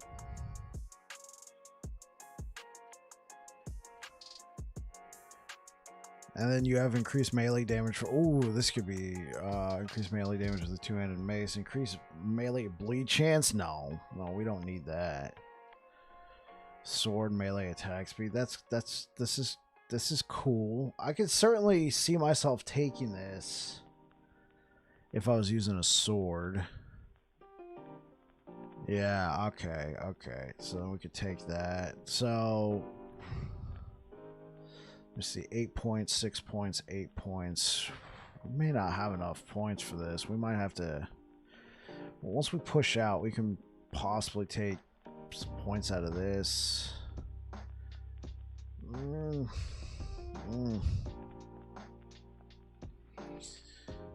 And the Paladin tree, once we get our necrotic resistance set up, we can pull out of this. This extra health, that's cool. We were taking this for the necrotic resistance. I'd rather put points into this than that. But if I could pull out of the Paladin tree altogether, because that 24% elemental resistance, that's big, but anything I would want to put points into this. I need to make sure I have my resistances taken care of first, though. We're doing okay.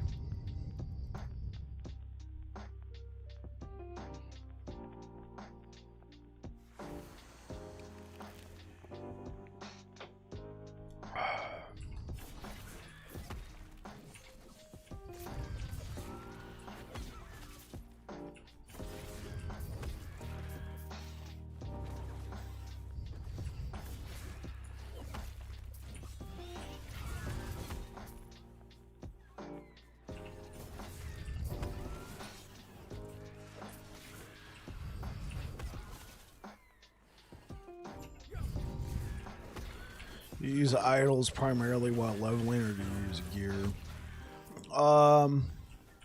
If I need to, I'll use idols. Primarily, I'll use idols. I do use gear. One trick I do, especially if I'm trying out something new, I'll use something like an Omnis, which, of course, is rare.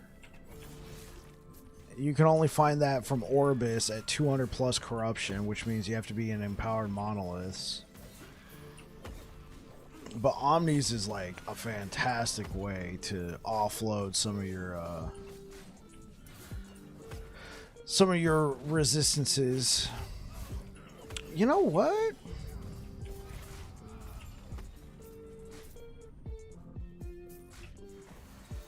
Can't believe I didn't think about this sooner. Can't believe I didn't think about this sooner. Let's go take a look at something. Now, I might not be high enough level, but let's take a look at Vordak. He is our druid. And if you know anything about the game, Marvel, man, you'll know that this is a rare item. What level do we have to be? Yeah, level 80. Oh, man. Level 80 to use the Red Ring of Atlaria. Damn. Because by the time we can get to level 80, we're probably already good. But, I mean, this is a... This could be a very powerful item to use. Plus 3 to war cry. Oh, there we go. Now, this guy's kind of... This guy has some good items. It's kind of thick.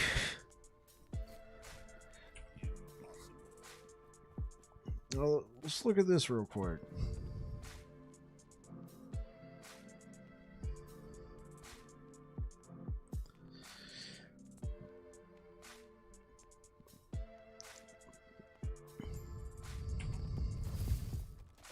Oh, come on. Just let me transform.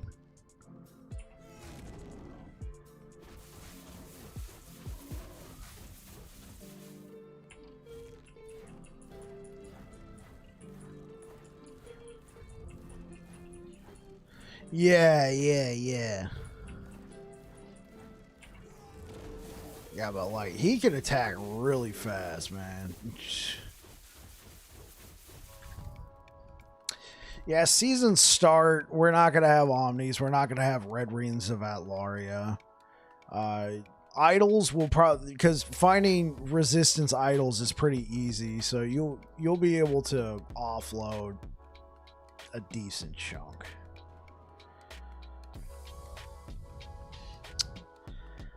Actually, I'll lose the bleed chance. But since I'm here, let me go grab something off my Void Knight. I will lose the bleed chance, but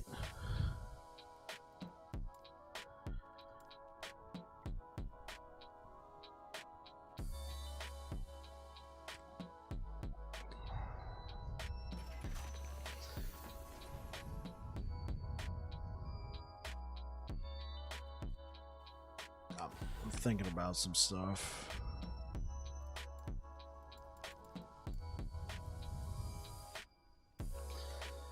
Yeah, if we could use this. It does give a percentage increase to physical damage.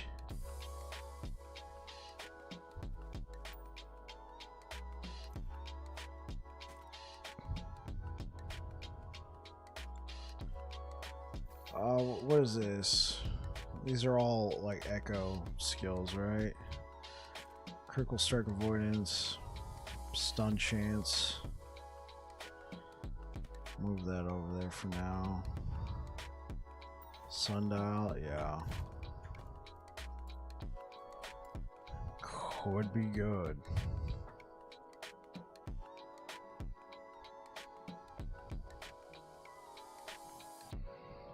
Okay, let's go back over to Forge Guard.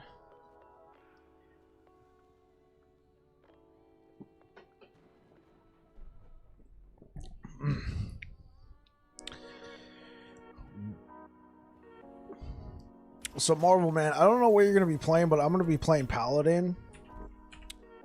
And the primary way I'm going to get my resistances is I'm going to use Holy Aura. I'm going to get 40% of my elemental resistance and 20% of my poison resistance just from that one ability.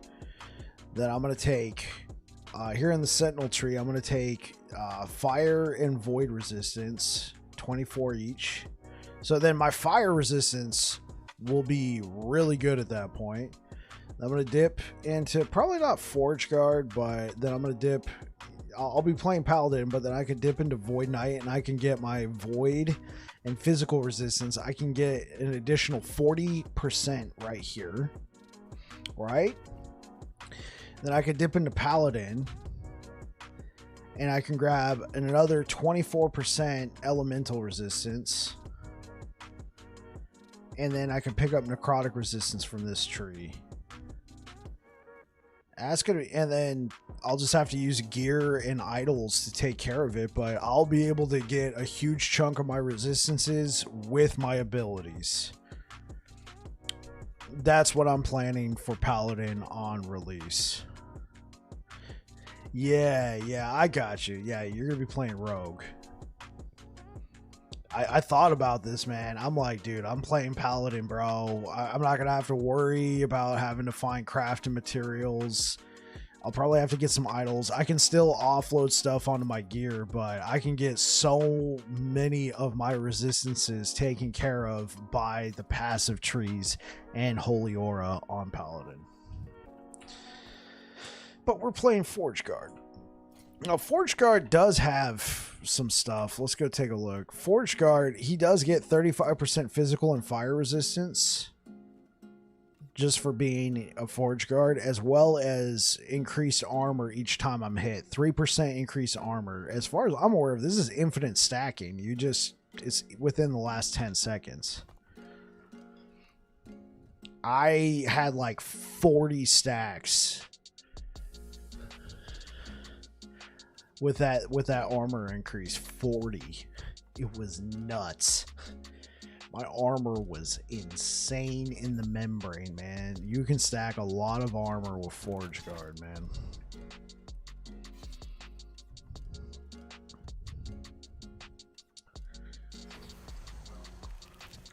Now, obviously, armor isn't everything, but it helps.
Jeebus, yeah.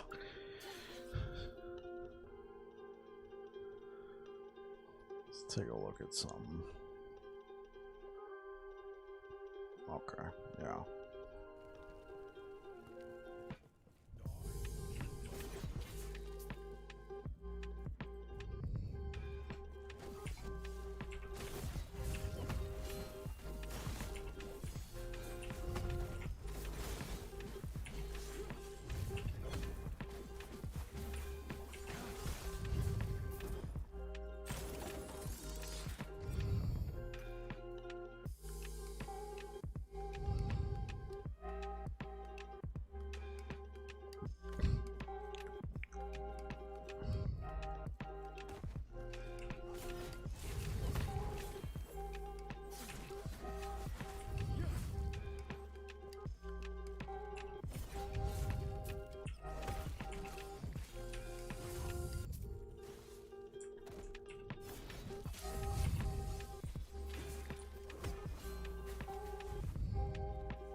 Later.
Let's do a game restart.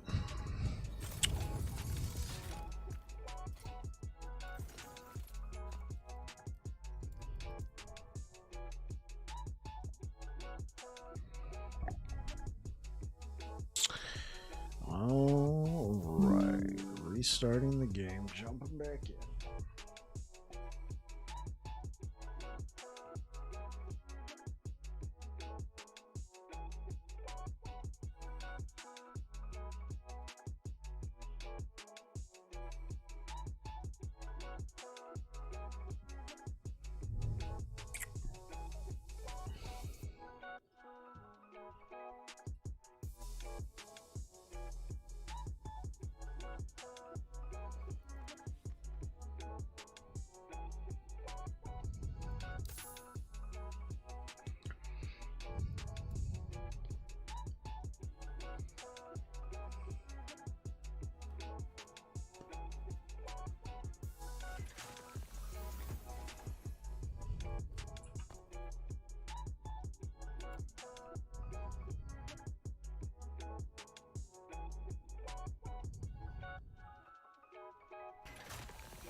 Oh, let's go.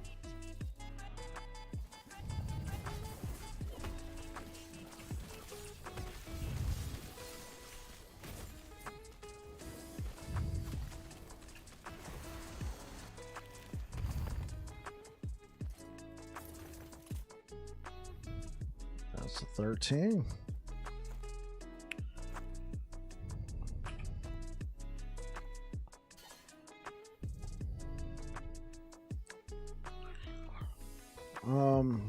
Where to take it from there?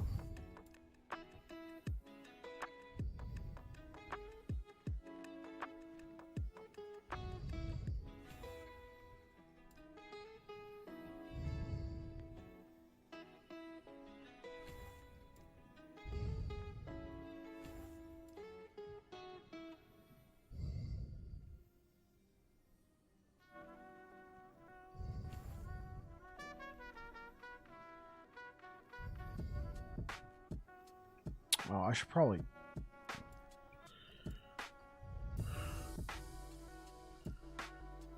try and put points in there. Good way to heal back some health.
+1 of volatile.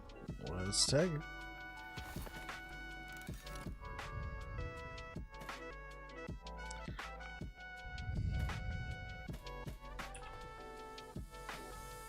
Shatter, shatter, shatter, shatter.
freaking cock.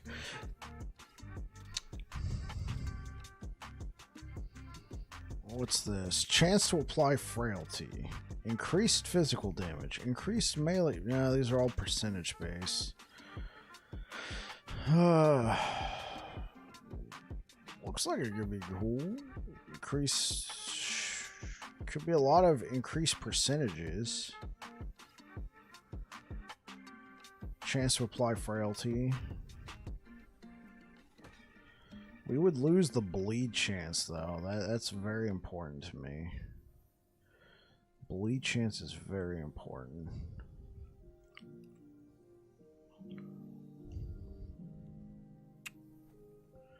Just leave that there for now.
Yeah.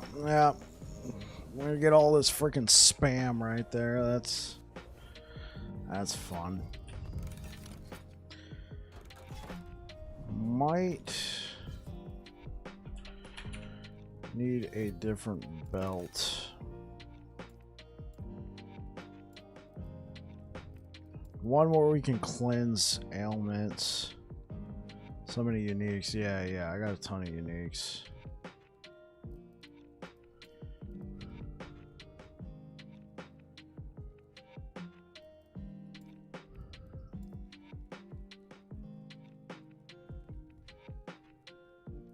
Increased health. Oh, here we go. Well, this is increased fire damage, but still, that's a ton of health.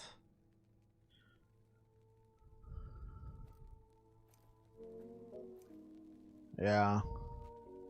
It's a ton of health, and then on top of it, we would get the chance to cleanse all ailments on potion use.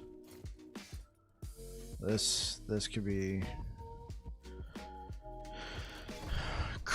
good. Especially when you got, all that spam right there.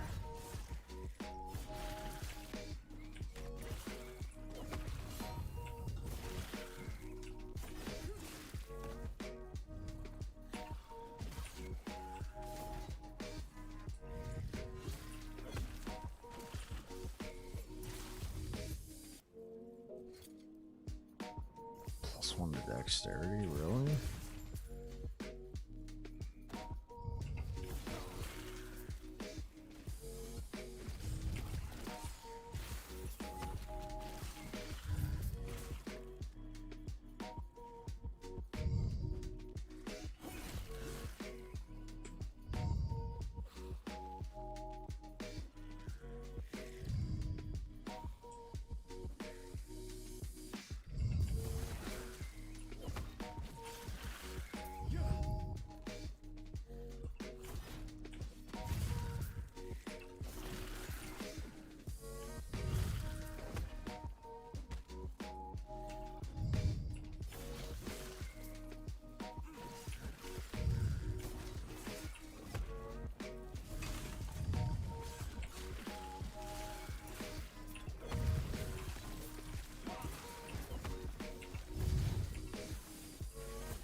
Why can't I take the... Oh, do I gotta take... Oh, my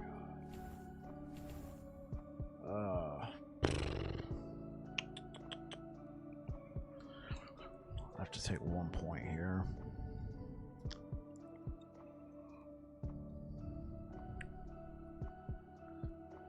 Okay. Okay. Oversight on my part.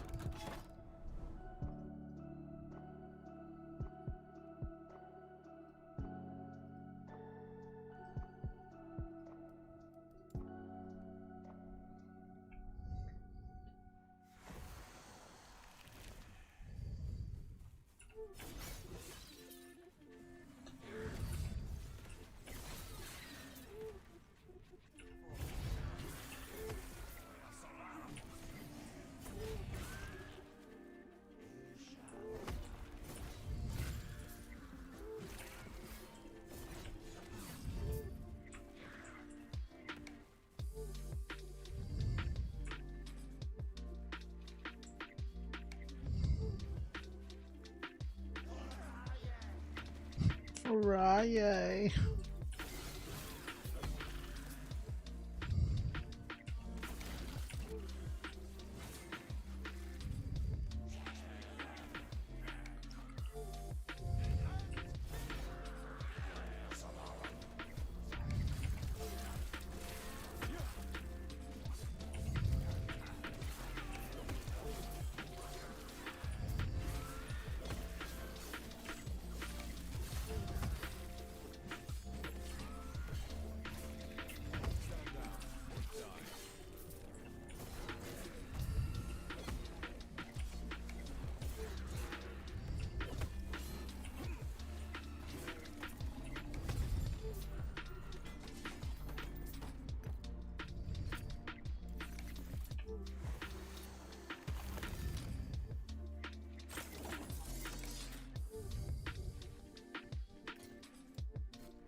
Hello, level 33 on Void Knight. Loving it so far. Can't wait to play tomorrow after work. Hey, that's what I'm talking about, Brady. Welcome back, man.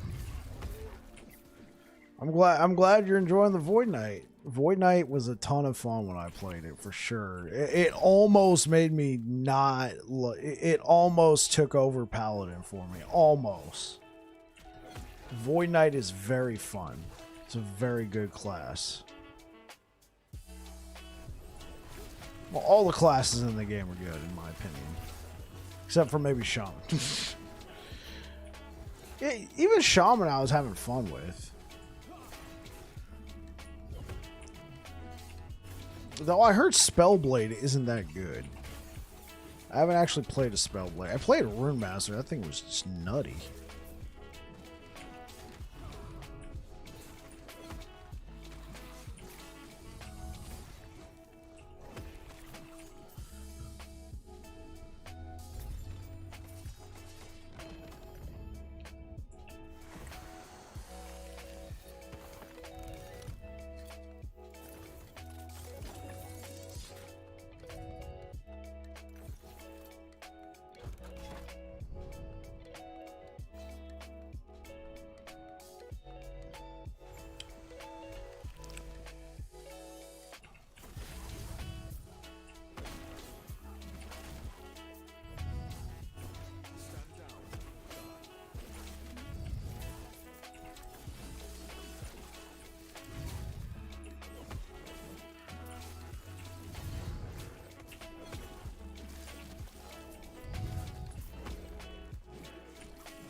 Run! Don't be like that one guy with his fruit stand. My fruit stand! The world's coming to an end, but my fruit stand!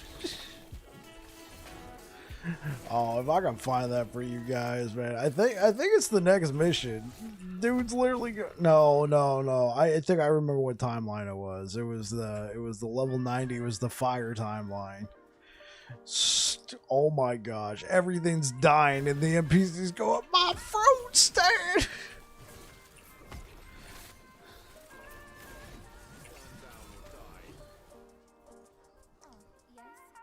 Oh.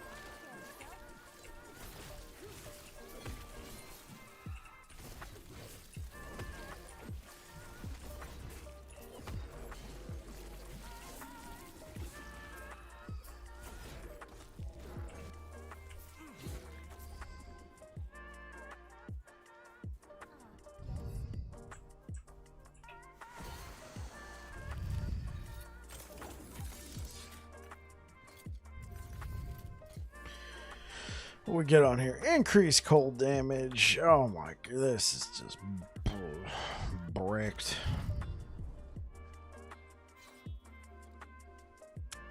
Island battlefield.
Alright, let's take some precautions here. Let's do a siphon of anguish, because this one we have. We got lightning and cold resistance. We got poison resistance on this one. Let's go ahead and take that one off.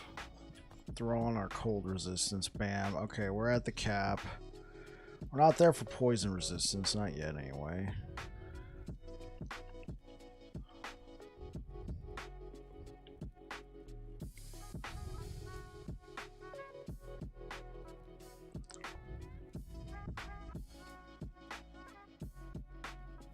If I remove these two, I should be able to grab out of the idols.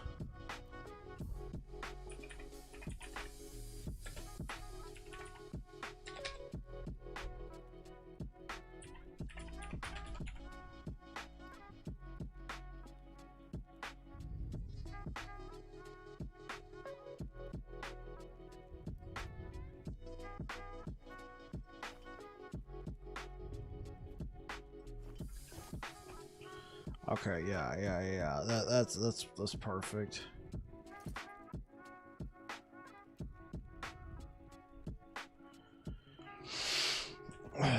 Okay, and then we can use this siphon of anguish to help increase fire. Do we got shattered chains? We still can't. Oh, because we gotta be level 70. Gotta be level 72. Gotta be level 76. Yeah, just keep adding insult to injury.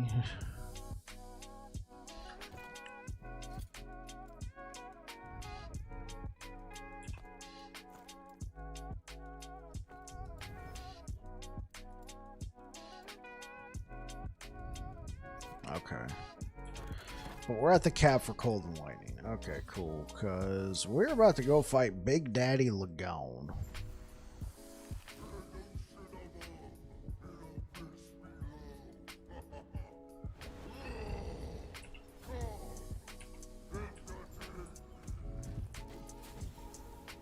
Oh, shoot.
Let me... Jeez!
Let me move. Jeez.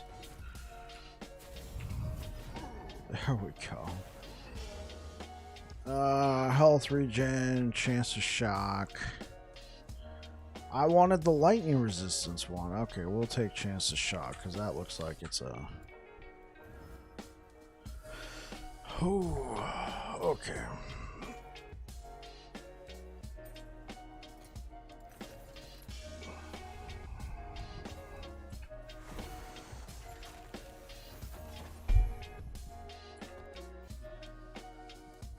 Follow the Empire. Unlocked.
Alright guys, I'm gonna go ahead and shut it down for the night. Appreciate everybody who came out today. Thank you for all the support out here. Thank you for the follows. Thank you for subscribing over on YouTube. Really appreciate it. We'll be back again tomorrow, 6 p.m. to 9 p.m. Pacific. Anyway, you guys take care. Have yourselves a good one. Cheers.